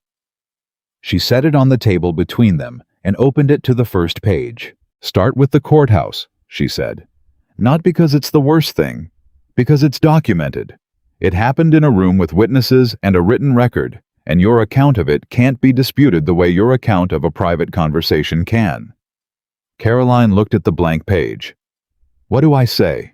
Say what you saw, what he said, what the judge said, how long it lasted, what you were told beforehand, and what actually happened." Evelyn kept her voice even. "Don't editorialize. Don't explain what it meant. Just say what happened exactly in the order it happened. And then we go back. Everything you can put a date to. The supper conversations, the letters you were told not to write, the dress, the curtains." A pause. "The things he said about me." Caroline looked up. "You want me to write down what he said about you?" "I want you to write down what he said. It doesn't need to be about me specifically. It's about a pattern, and patterns need evidence." Evelyn held her gaze. "One incident is a grievance. 12 incidents with dates and witnesses are a record. Records matter." Caroline looked at the blank page for another moment. Then she picked up the pen. She wrote for 2 hours. Evelyn sat at the other end of the table and worked on a hem, something to keep her hands occupied, something that said, "I am here, but I am not watching you," which was the particular kind of company she'd needed herself once and hadn't had. The writing was halting at first. A sentence, then a pause, then a correction, then another sentence. Then something shifted. Evelyn heard it in the quality of the silence, the way the pen began moving with more certainty, and the sentences came faster. 4 pages, then 6. Then Caroline set the pen down and flexed her hand and didn't say anything for a moment. "I forgot some of it," she said finally. "I thought I remembered everything, but writing it down, I'd forgotten some of it." "You'll remember more as you go," Evelyn said. "Give it a few days. Things will come back." "How much did you forget?" Evelyn thought about it honestly. "More than I expected. The mind does something with the small things, files them somewhere you can't easily reach. You remember the shape of the years. You don't always remember the individual hours." She paused. "But the individual hours are what matters in the end." Caroline looked at the 6 pages she'd filled. "What do we do with this?" she said. "We keep it somewhere safe," Evelyn said. "Not in that house, here or with Margaret. Somewhere he can't reach it. And then you leave." The simplicity of it landed in the room like something solid. "And then I leave," Caroline said. Tig. She returned to Charlottesville on Thursday, 2 days after arriving in Richmond, with the ledger left in Evelyn's keeping and a plan that had 3 stages. Margaret knew the stages. Evelyn knew the stages. The third person who knew was Mrs. Philippa Oakes, who had listened to a 20-minute account from Evelyn the evening after Caroline's visit, asked 4 precise questions, and then said, "I know a solicitor in Richmond. He's handled 2 situations like this. He's discreet and he's competent, and those are the 2 qualities that matter." "Is he honest?" Evelyn asked. "Honest enough," Mrs. Oakes said, "which in the legal profession is as much as you can reasonably want." The solicitor's name was Mr. Henry Ferris, and he met with Evelyn on Friday morning with the ledger and Mrs. Oakes's introduction and the particular manner of a man who has been around long enough to be unsurprisable. He read through Caroline's account without comment, asked 3 questions about the courthouse proceeding, and then set the ledger down and looked at Evelyn. "The courthouse record is the useful piece," he said. "The rest is character important, but harder to use. The courthouse record is a matter of public fact. What can be done with it? More than most people expect," he said. "Women in these situations tend to assume they have no legal standing whatsoever. They're not entirely wrong, but they're not entirely right either. There are things that can be pursued if a woman is willing to pursue them publicly." He looked at her steadily. "Is she willing?" "I don't know yet," Evelyn said. "I'll ask her. Ask her carefully," Ferris said. "Going public in this county with a man of Whitmore's standing has costs. Real ones. She needs to understand the costs before she decides." "She does," Evelyn said. "Better than most." Caroline returned to Whitmore Estate on a Thursday afternoon and found the house exactly as she'd left it. Nathaniel at his desk, the evening meal being prepared, the ordinary machinery of the household turning in its ordinary way. He looked up when she came in. "Good visit." "Very good," she said. She kissed his cheek, set down her bag, went upstairs. She found completely calm. Not the managed calm she'd been constructing for months, the deliberate internal architecture of a woman who is keeping herself together by conscious effort. A different kind. The calm that comes on the other side of decision when the decision has been made, and the next thing is simply execution. She knew this feeling, she realized, from somewhere else. She'd seen it in Evelyn's face that afternoon on the estate lawn the previous summer when Evelyn had said, "I hope you are stronger than I was." She hadn't understood it then. She understood it completely now. She unpacked her bag. She put the jewelry box back on the shelf. She went downstairs and sat at the supper table and was pleasant and attentive and responded to Nathaniel's account of a business matter in town with the exactly calibrated level of interest he expected. He noticed nothing different, which meant he was still reading her the same way he'd always read her, still seeing what he expected to see. Good, she thought.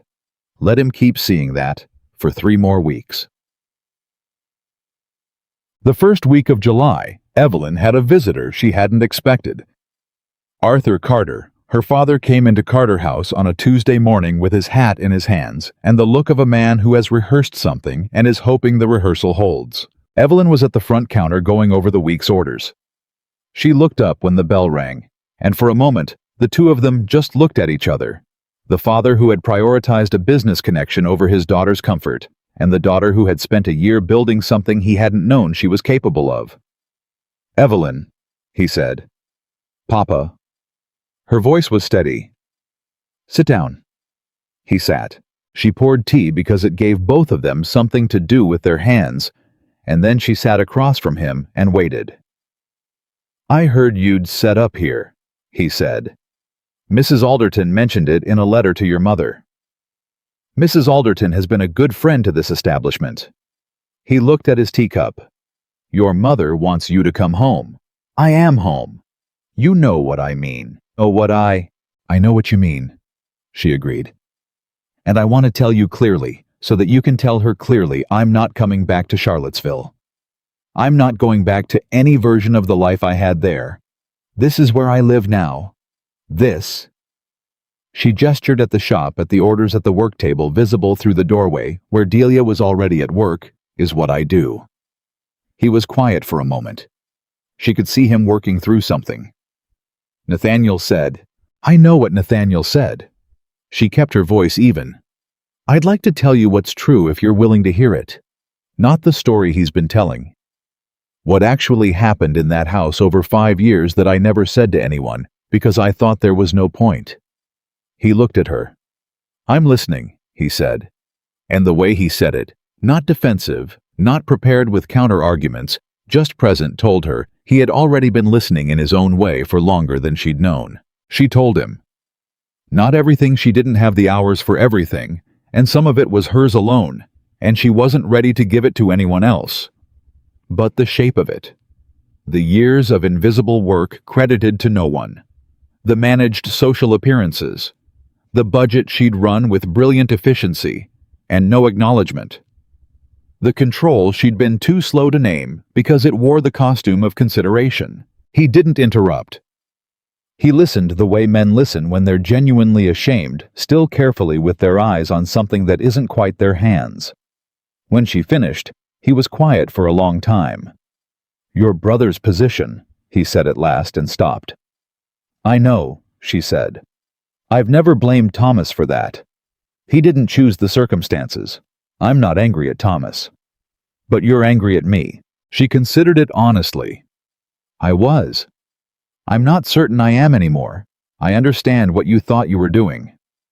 I understand the debts and the opportunity, and the way it must have looked a good man, a good match, your daughter settled and secure." She looked at him. "You didn't ask whether I was happy. But you also didn't know to ask. Most men in your position don't." He absorbed that. "I should have asked," he said. Yes, she said. You should have. Another silence. Then he looked up at the sign above the counter Carter House, and something moved across his face that she couldn't quite name, but that looked like a man realizing something he should have realized sooner. Your grandfather would have liked this, he said. I know, she said. I thought about him when I named it. He nodded. He set down his teacup. He picked up his hat. He stood. I'm going to tell your mother you're well, he said, and that you're building something. Tell her I'm building something real, Evelyn said. That's the important part. He looked at her one more time, and in that look was the full weight of 5 years of absence and silence, and the unasked question, and everything that couldn't be put back the way it was, and then he nodded once and walked out. Evelyn sat at the counter for a moment after the bell stopped. Then she picked up the order ledger and went back to work. No. The second week of July, Nathaniel Whitmore came to Richmond. He hadn't told Caroline he was coming. He hadn't told Caroline much of anything in the preceding 2 weeks, which she had noted without remarking on, and which Evelyn had noted when Caroline's brief letter arrived, saying simply, He's been different since I came back, watching things more. I think he knows something changed. I'm ready. Tell Ferris. But the first indication Evelyn had that Nathaniel was in the city was when Mrs. Oakes appeared at Carter House at 10:30 on a Tuesday morning with a look on her face that meant she'd heard something worth hearing. He's at the Exchange Hotel, she said without preamble. Arrived yesterday, meeting with someone I don't have the name yet, but my husband's factor says it's a legal matter. Evelyn set down her work. Legal. That's what I was told. Evelyn thought about this. He knows Caroline was here. How? Because he always knows. That's... She stopped. He might not know she was here specifically, but he knows something shifted. He came home different. He'd have been watching, and something gave it away. She thought about Caroline's letter. He's been different since I came back. She thought about the way Nathaniel operated the calm, preemptive management of situations before they became problems. He's here to do something, get ahead of something. What can he get ahead of? Mrs. Oakes asked. She hasn't done anything yet. She doesn't have to have done anything. He just has to suspect she's thinking about it. Evelyn looked at Mrs. Oakes. He's very good at that, at seeing something coming and moving to block it before it arrives. Mrs. Oakes looked at her steadily. Then we move first. We move first, Evelyn agreed. She was writing to Ferris before Mrs. Oakes had finished her tea. What happened next happened faster than any of them had planned, which is the nature of plans when other people are running their own plans in the same space. Ferris received Evelyn's letter Tuesday afternoon. He sent a reply by Tuesday evening saying he'd already had an inquiry about Caroline's whereabouts from a solicitor representing Nathaniel Whitmore, and that the inquiry had been politely declined, but its existence was informative.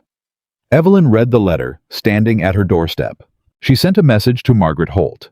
She sent a separate message to Caroline through Margaret's address. They'd arranged this in June, the letters traveling through Margaret's house, so that nothing Evelyn sent ever arrived at Whitmore Estate directly.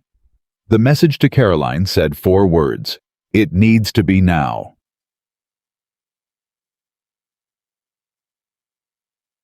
Caroline received it on Wednesday morning, tucked inside a note from Margaret about a dressmaking order that would have looked entirely innocent to anyone reading it without context. She read the 4 words. She set the note down. She picked up her coffee cup and finished it. She'd been ready for 2 weeks.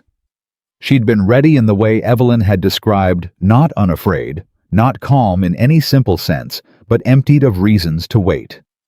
The jewelry was already converted. The money was already in Richmond at the same bank. Evelyn used an account she'd opened when she visited in June under the name Caroline Hayes. Her first husband's name, the name that was entirely hers. She had arranged through Margaret a place to stay.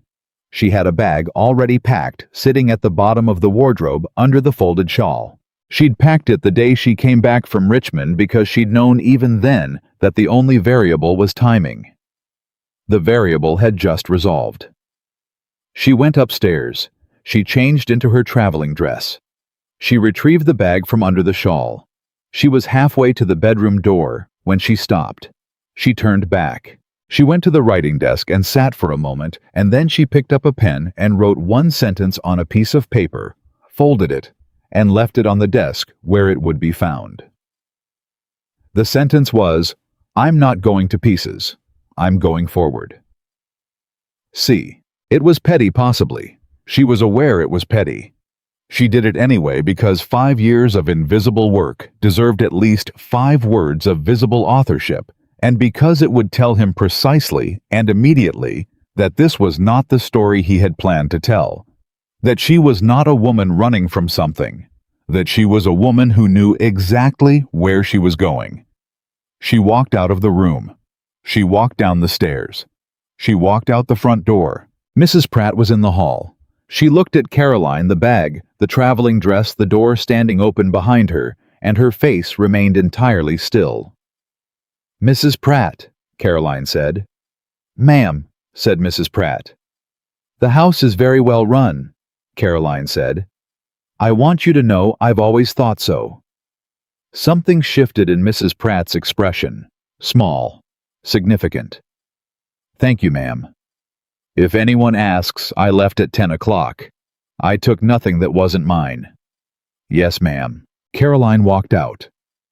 She arrived at Carter House at 2 in the afternoon, travel-dusty and composed, and Evelyn opened the door before she knocked. They stood in the doorway for a moment. "You're here," Evelyn said. "I'm here." Caroline exhaled a long, complete breath, the kind that releases something that's been held for a very long time. "He's in Richmond. Did you know?" "I know. Ferris is handling it." "What does handling it mean?" "It means Nathaniel came here planning to move quietly, and Ferris is going to make that considerably harder than he expected." Evelyn stepped back to let her in. "He can tell his story. He just won't be telling it without witnesses who know the other one." Caroline stepped inside. She set her bag down.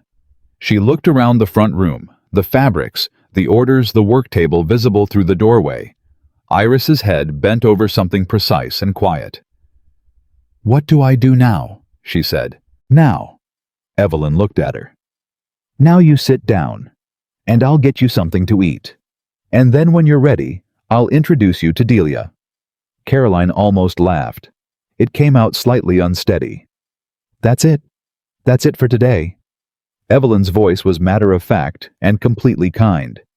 "You've done the hard part. The rest is just next." Caroline sat down in the chair by the front window. She sat in it and she looked out at the Richmond Street, the carriages, the people, the ordinary afternoon moving through its ordinary business, and she felt something happen inside her chest that she didn't entirely have a word for. Not relief exactly, not happiness. Something more fundamental than either. Something that felt like the first honest breath in a very long time. "Evelyn," she said. "The note I left on the desk. He's going to be angry." "Yes," Evelyn said. "He is. He's going to tell the story."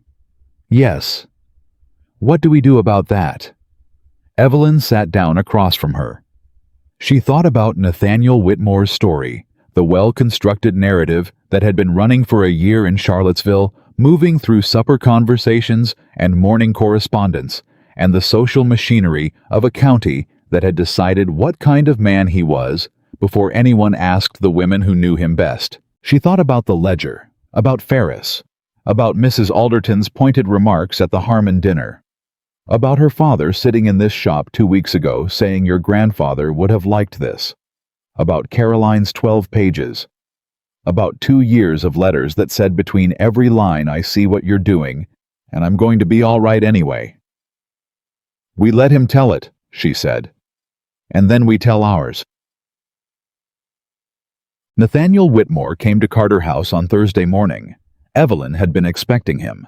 She'd told Delia and Iris to stay in the workroom, told Lucy to take her break early and come back in an hour, and unlocked the front door at her usual time and went about her usual morning as though it were a usual morning. He came in at 10 o'clock. He looked the same as he'd always looked, composed, well-dressed, entirely in command of the space he occupied. He looked around Carter House with the particular quality of attention she recognized from 5 years of watching him enter rooms, and then his eyes found her, and he said with something that sounded almost like normalcy, "Evelyn." "Nathaniel," she said. He looked at the shop, at the sign, at the ledger on the counter. "You've done well for yourself." "Thank you." "Caroline is here." "Not a question." "She is," Evelyn said. He was quiet for a moment. "I'd like to speak to her."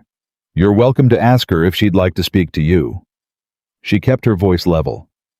"She's not a member of this household, and I'm not in the habit of managing where people go." Something moved behind his eyes. "This isn't necessary, Evelyn. None of this, the dramatic departure, the letter, whatever you've been planning together." "I haven't been planning anything with Caroline," she said. "I've been running a business. She's been making her own choices. She's been—" He stopped. He recalibrated. She watched him do it, the slight adjustment, the decision to try a different approach. He'd always had that capacity, the ability to shift register mid-conversation without showing the seam.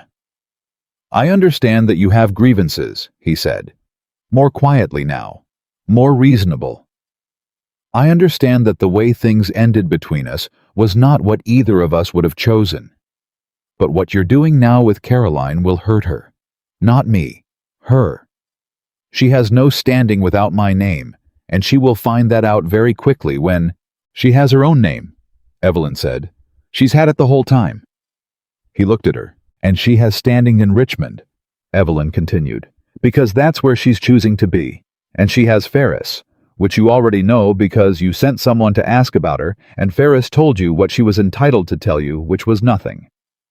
She folded her hands on the counter. "I think you came here expecting something, Nathaniel. I'm not sure what, but I want to tell you clearly, there is nothing here that you can manage. There is no situation that requires your resolution. There are two women who have made their own decisions, and you are welcome to tell whatever story you like about those decisions, and the truth will be available to anyone who wants to find it." The silence in the room was very complete. Nathaniel Whitmore stood at the counter of Carter House and looked at the woman he'd been married to for 5 years, and she looked back at him, and for one moment, just one, the story he'd been telling about her fell away entirely, and he saw her clearly, possibly for the first time. What he saw did not appear to comfort him. "You're making a mistake," he said, quietly, with less certainty than she'd ever heard him use. "I don't think so," she said. He picked up his hat from the counter where he'd set it. He turned and walked out. The bell above the door rang. Evelyn stood at the counter. From the back room, Delia's voice came through the doorway, entirely dry. "That was Whitmore." "That was Whitmore," Evelyn confirmed. "A beat." Said Delia, and went back to work.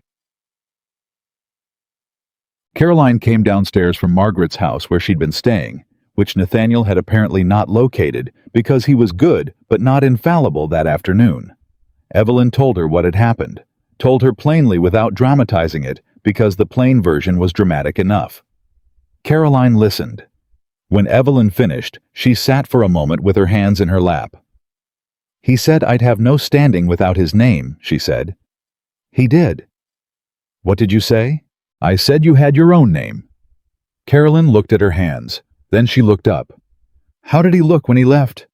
Evelyn considered that. Like a man who came to a room expecting to move the furniture and found the furniture was bolted down. Something crossed Caroline's face that wasn't quite a smile, but was close to it. "Good," she said. And the word came out with a steadiness that hadn't been there a year ago, or 6 months ago, or even 3 weeks ago. The steadiness of a woman who has stopped waiting to feel ready and discovered that she already was. "What happens now?" she said. "Now Ferris files the paperwork he's been preparing, which concerns the courthouse proceedings and certain irregularities in how they were represented to the county court." Evelyn leaned back. "Nathaniel will have legal responses to make. They will cost him time and attention, and the particular social currency that comes from being the kind of man who has never had to answer for anything publicly."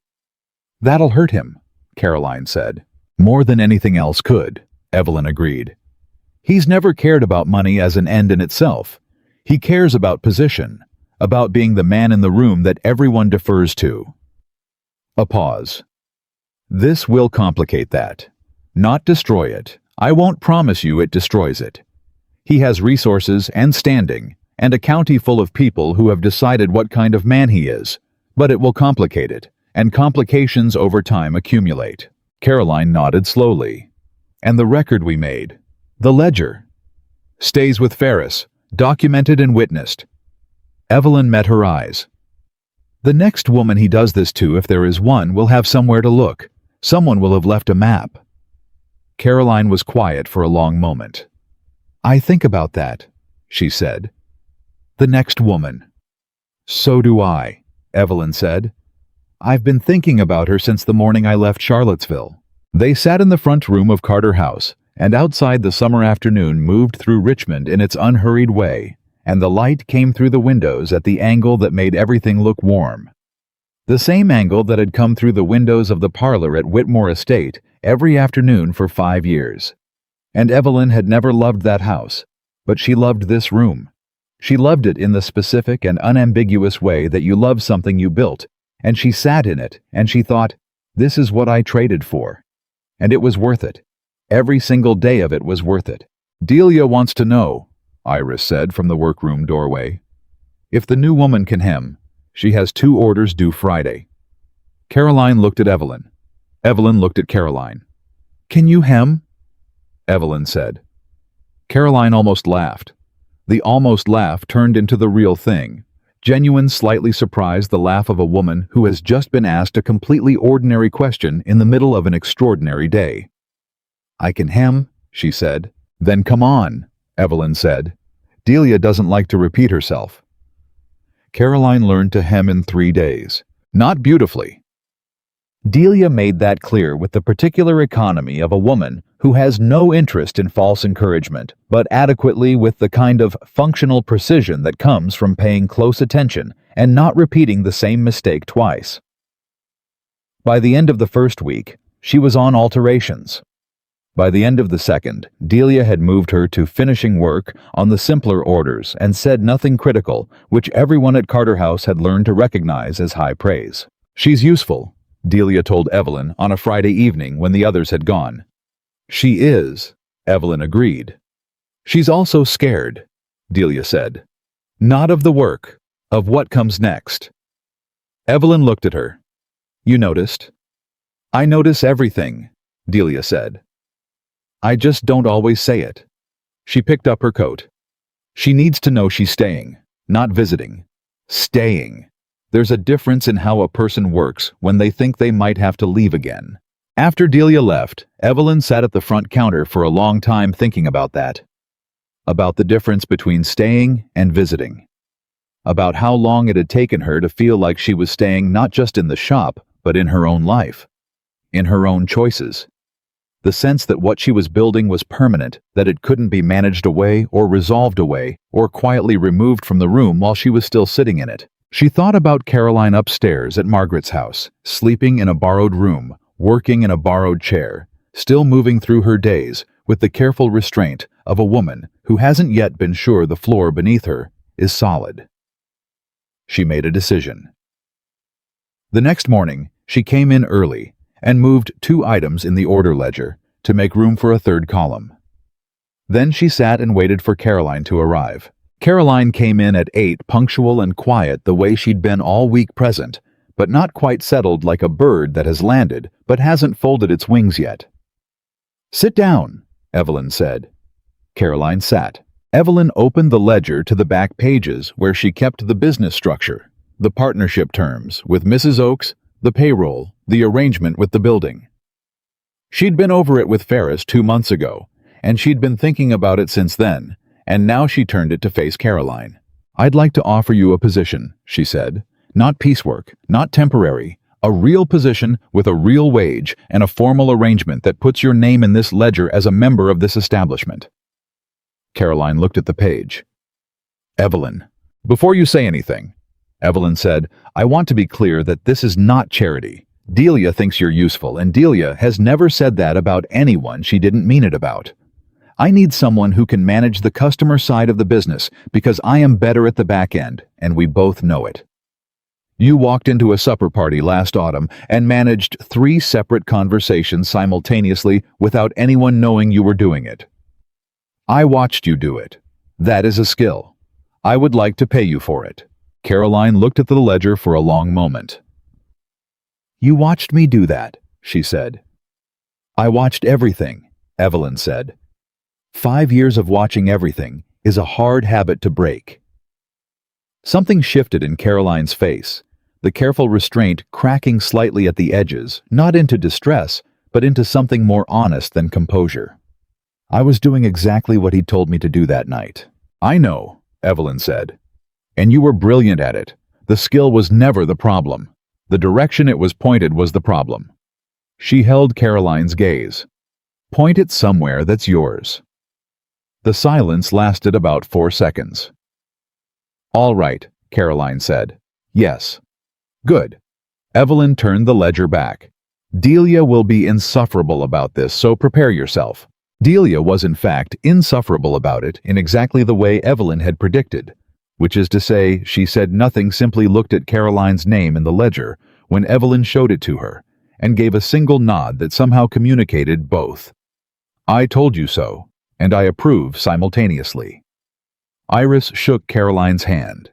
Lucy beamed at her with the uncomplicated warmth of someone who hadn't yet learned to guard it, which was, Evelyn thought, one of Lucy's finest qualities. Carter House had 5 women in it now. It felt for the first time like its full size. The legal matter that Henry Ferris had been preparing since July moved through the Richmond courts in August with a speed that surprised even Ferris, who had expected delays. What Ferris had filed was not technically a challenge to the Albemarle County Courthouse proceedings. Those were settled, and the law was not inclined to unsettle them on a woman's say-so, regardless of the circumstances. What he'd filed was a formal complaint about the representation of those proceedings, citing specific irregularities in how Caroline's interests had been presented and protected, and attaching as supporting documentation the 12-page account Caroline had written in Evelyn's shop in June. The complaint didn't promise victory. Ferris had been clear about that from the beginning. "The goal," he told Evelyn when she came to his office to review the filing, "is not to win a legal battle. The goal is to make the battle visible. A man like Whitmore operates on the assumption that nothing he does will be examined in a public forum. The moment it is, the calculus changes." "How much does it change?" Evelyn asked. "Enough," Ferris said. "Not everything, but enough." What enough turned out to mean in practical terms was this: the filing was public record. Public records could be read by anyone who thought to look. The Richmond Enquirer, which had run 4 lines about the Whitmore proceedings the previous summer, ran a considerably longer piece in late August about the complaint. Not sensational, not dramatic, simply factual, with the particular quality of factual reporting that is more devastating than any editorial, because it doesn't require the reader to take anyone's word for anything. The piece ran on a Thursday. By Friday, Evelyn had received 4 letters. One from Mrs. Alderton, which said only "well done." F.A. One from Mrs. Oakes, which contained a proposal to expand Carter House's premises to the adjacent building, which Mrs. Oakes had quietly acquired the previous month in anticipation of exactly this kind of moment. One from her father, which was the longest letter he'd ever written her, and which she read twice and then folded and kept in the back of the business ledger. And one from a woman she didn't know in Fredericksburg, whose name was Eleanor Marsh, and who wrote that she had read the piece in the Enquirer, and that she had a situation of her own she had never known how to address, and could she please write to Evelyn for advice. Evelyn read Eleanor Marsh's letter 3 times. She showed it to Caroline without saying anything. Caroline read it, set it down, looked at the wall for a moment. "There are others," Caroline said, not a surprise, a confirmation. "There are always others," Evelyn said. "That's what I couldn't stop thinking about after I left. Not Nathaniel, not what he'd say about me, the next woman, and the one before me probably that neither of us ever knew about." "What do we do with her letter?" "We write back," Evelyn said. "We tell her what we know. We tell her what's possible, and what's hard, and what she'll need before she's ready to do anything with the knowing." She paused. "We tell her she's not alone in it." They wrote back together. Evelyn composing Caroline, suggesting the two of them working at the front counter, the way they'd learned to work in the same space with the comfortable efficiency of people who have stopped being careful around each other. The letter took an hour. It was honest, and it was practical, and it contained the specific kind of information that women in these situations needed. Not sympathy, which they had in abundance from people who wouldn't help them, but the names of things, the shape of what was possible, the knowledge that other women had been exactly where they were standing and had found their way to different ground.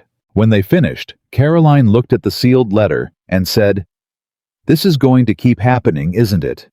Women writing to you." "Probably," Evelyn said. "We should have a way to handle it." Evelyn looked at her. "What do you mean?" "I mean," Caroline gestured a little imprecisely the way she did when she was thinking faster than she was speaking. "What we did here. What Ferris is doing. The ledger. Knowing where to go, who to talk to, what to say. Most women in these situations don't know any of that. They don't know it's even possible to know it." She looked at Evelyn. "What if we made sure they did?" The room was very quiet for a moment. "That's a larger thing than a dressmaking shop," Evelyn said. "It doesn't have to replace the dressmaking shop," Caroline said. "The shop is real, and it matters, and it makes money, which is how you keep the lights on, and pay Delia and make everything else possible. But the shop could also be a place where women know they can come, where the information exists, where someone will sit across a table from them and tell them the truth about their options." Evelyn sat with that. She thought about this morning she'd left Whitmore Estate, the 2 years of preparation before it, the 8 months of planning, the notebooks, and the letters, and the careful, methodical accumulation of everything she'd needed to make the exit possible. She thought about all of that knowledge, and how hard-won it was, and how she'd had to discover every piece of it alone, with no one to tell her what questions to ask, or what was possible, or that she deserved to be asking at all. "Yes," she said. "All right." "Yes," Caroline said, like she hadn't quite expected agreement that fast. "Yes," Evelyn said again. "Talk to Ferris, find out what we'd need, and write back to Eleanor Marsh and tell her to come to Richmond." September arrived and brought with it the news that Nathaniel Whitmore had retained a solicitor in Richmond, a different one from his Charlottesville contacts, which meant he was taking the Ferris filing seriously enough to upgrade his representation. Ferris told Evelyn this with the mild satisfaction of a man whose assessment has been confirmed. "He's not worried about losing," Ferris said. "He doesn't expect to lose. He's worried about the cost of the fight the public cost. He's spent a year building a narrative in Albemarle County, and now that narrative has a crack in it." "Will the crack spread?" Evelyn asked. "Depends on whether anyone with standing keeps pushing." Ferris looked at her over his spectacles. "Mrs. Alderton has been corresponding with 2 women I know of in the county. Not about anything specific, just correspondence." Evelyn thought about Mrs. Alderton at the Harmon dinner in October of the previous year, saying a woman who runs a house that well doesn't go to pieces. She does something considerably more useful. She thought about Mrs. Alderton sending a letter with 2 words and a dash. She thought about the particular breed of woman who spent her whole social life watching carefully and waiting for the right moment, and knew instinctively how to apply pressure in the exact place where it would have the most effect. "Tell me more about Mrs. Alderton's correspondence," she said. Ferris smiled. "I think you should write to her yourself." No. The letter Evelyn wrote to Frances Alderton was the most carefully composed thing she'd written since the business plan she'd shown Mrs. Oakes 18 months ago. She spent an evening on it. She told the truth. Not the managed, edited truth she'd been giving people all year, but the full account, the years of it, the specific and documented reality of what had happened in that house, and what had happened in the courthouse, and what was happening now in the Richmond courts. She told it in plain language, without self-pity, and without drama, because Frances Alderton was a woman who didn't need anything dressed up to understand it. She sent it on a Tuesday. Mrs. Alderton's reply arrived on Friday, which meant she'd written back the same day she received it. It said, "I have been waiting for this letter for 2 years. Here is what I know, and here is what I can do, and here is who else you should talk to. Come to Charlottesville if you're willing. Bring Miss Hayes. There are women here who need to meet you both." Evelyn read it at the counter with the morning light coming through the window and felt something she hadn't expected to feel about Charlottesville, which was not dread and not nostalgia, but something closer to purpose. The county that had watched her leave with a story that wasn't true was about to hear a different one. She showed the letter to Caroline. Caroline read it. "Are you ready to go back?" she said. Evelyn thought about it honestly. "I don't need to go back," she said. "But I'm ready. Those are different things." "When do we go?" "Next month. After we've talked to Ferris, and after Eleanor Marsh has come and gone, and after the October orders are delivered." She folded the letter. "We do this right. Not fast." "Not fast," Caroline agreed. "But not slow either." "No," Evelyn said. "Not slow."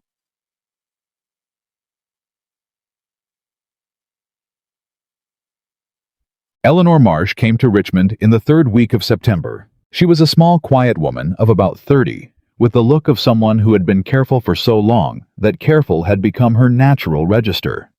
She came into Carter House with the particular hesitation of a person who has decided to do something brave and is not entirely sure what brave is going to cost her, and she sat at the front table and looked at Evelyn and said, "I didn't know anyone else had done this. Written it down. Brought it somewhere."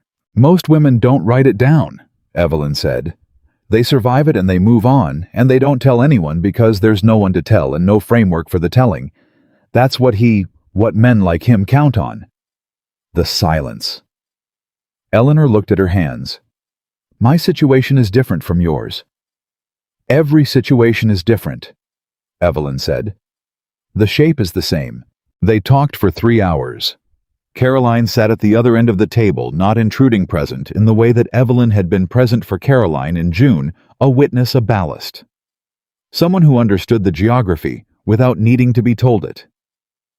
At one point, Eleanor said something about a specific incident, a public occasion, a particular kind of humiliation performed in front of witnesses who saw it and said nothing, and her voice broke for the first time, and Caroline reached across the table and put her hand over Eleanor's and said nothing, which was exactly the right thing. When Eleanor left 3 hours later, she had Ferris's card and the name of a woman in Fredericksburg who had a spare room and a closed mouth and a history that meant she wouldn't ask questions Eleanor wasn't ready to answer.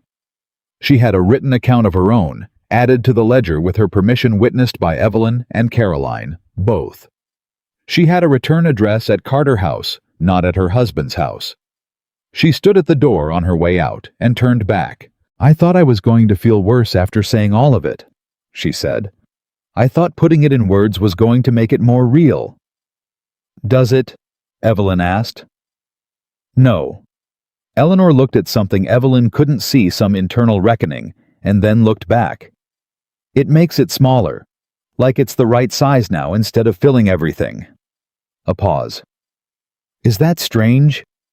"No," Caroline said from the table. "That's exactly what it does." Eleanor nodded once. She went out. Iris watched her go from the workroom doorway. "Third one this month," she said without particular inflection. "Third one," Evelyn confirmed. Iris considered this. "We're going to need a bigger table." And yet, October in Charlottesville had the particular quality of autumn light that makes everything look more serious than it is, which was appropriate because the thing they had come for was serious.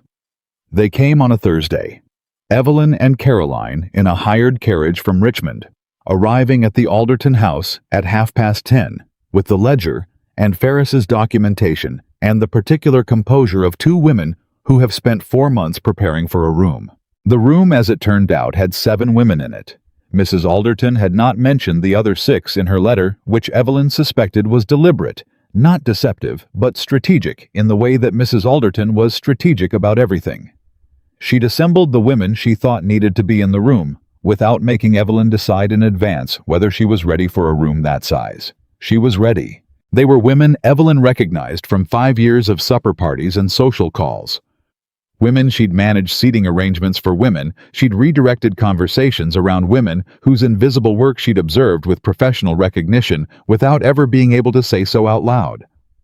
They sat in Mrs. Alderton's parlor, and they listened to Evelyn for an hour, and then they asked questions, and what struck her, what stayed with her later on the carriage ride back to Richmond, was how many of the questions weren't about Nathaniel at all.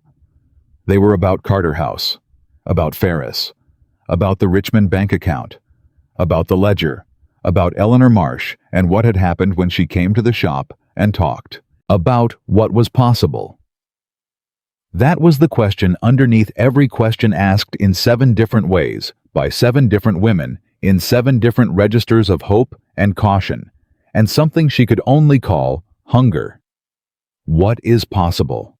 What can we do?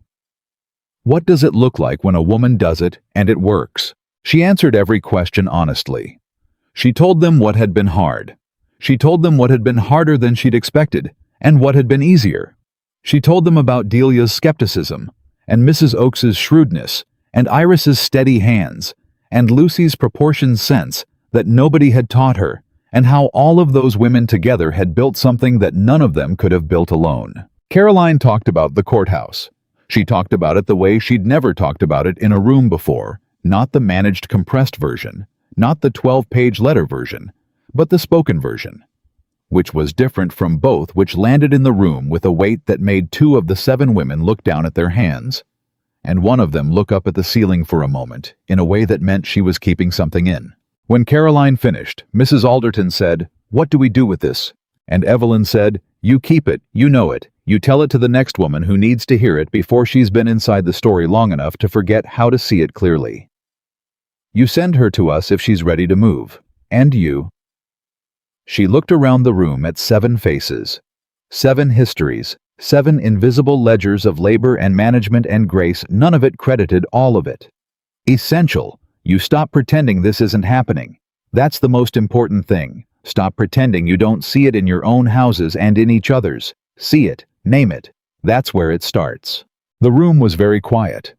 Then the woman who had looked at the ceiling said in a voice that was absolutely steady, "I see it." And the woman next to her said, "I do too." Hi.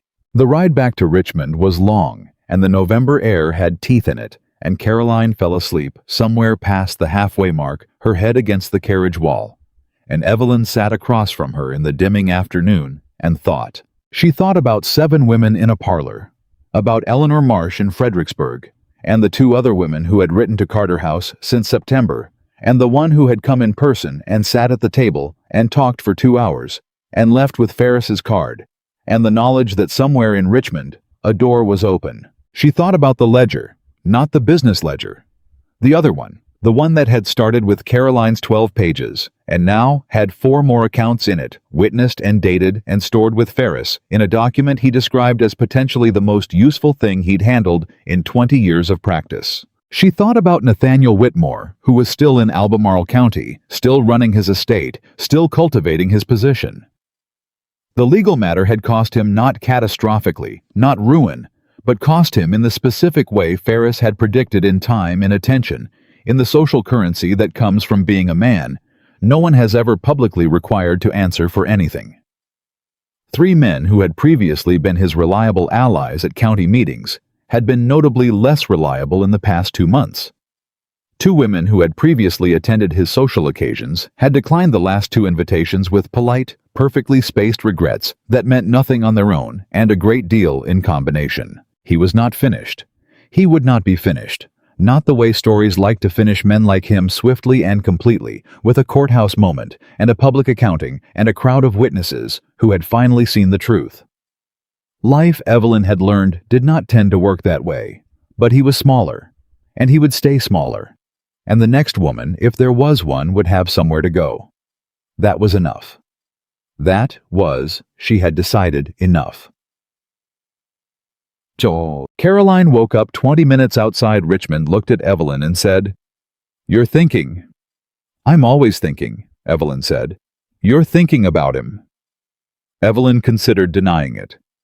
About what comes after him, about whether what we've built is going to last. Caroline looked at her steadily. Is there a reason it wouldn't? No, Evelyn said. There isn't. Then stop worrying about it. Carolyn straightened up, pushed the sleep out of her face, looked out the window at the Richmond skyline coming into view in the last of the afternoon light. We have 2 orders due tomorrow, and Delia is going to be insufferable if we're late. Evelyn almost laughed. The almost laugh became the real thing. She agreed. And Mrs. Oakes wants to meet next week about the 2nd floor of the new building. I know. And Eleanor Marsh wrote that her sister wants to come to Richmond, and she has a friend with millinery training who might be useful. I know that too. Then Caroline turned from the window. Her face in the carriage light was the face of a woman who had lived through a year she hadn't expected to survive and had come out on the other side of it. Not unscathed, she would never be unscathed, neither of them would, but clear. Clear-eyed and clear-footed, and certain in the way that only comes from having built something worth being certain about. Then we go back, and we keep building, and we let him tell whatever story he wants because we have a better one. Evelyn looked at her. She thought about the woman who had stood at the front door of Whitmore Estate a year ago and said, "I hope you are stronger than I was." She thought about who she'd been when she said it, and who Caroline had been when she heard it, and the long, complicated, costly road between that moment and this one. She thought about Carter House, about Delia's nod and Iris's steady hands and Lucy's unguarded smile, and Mrs. Oakes's 4 precise questions, and Mrs. Alderton's 2-word letter, and 7 women in a parlor who had spent the morning naming things that had been waiting years to be named. She thought about the ledger, about Eleanor Marsh saying it makes it smaller like it's the right size now, about 4 women who had come to a table with their truth and left with something they hadn't arrived with, which was not revenge. Revenge was never the point, but knowledge. The knowledge that they were not alone, and that what had happened to them had a name, and that there were women who had been exactly where they were standing and had found their way to different ground and had left a map. She thought about all of it, and she felt the full weight of everything it had cost, and she held that weight honestly, without flinching the way you hold something that is heavy and real and yours. And then she set it down, not because it didn't matter, because it had already done its work. Because she had taken every hard and impossible thing that had been done to her, and had built something from it that was larger than the damage, larger and more lasting, and more useful to more people than anything Nathaniel Whitmore had ever built from a lifetime of unquestioned power and unexamined cruelty. She had not beaten him. She had outgrown him. And that she knew now, sitting in a carriage coming home to the city where her name was on a door, was not the consolation prize. That was the whole point. The carriage rolled into Richmond as the last of the afternoon light held on the rooftops, warm and stubborn, and not yet finished, and Evelyn Carter. Not Whitmore, never again. Whitmore Carter always and entirely. Carter sat up straight and looked forward and did not look back. She had already seen everything behind her that she needed to see. Everything worth looking at was ahead.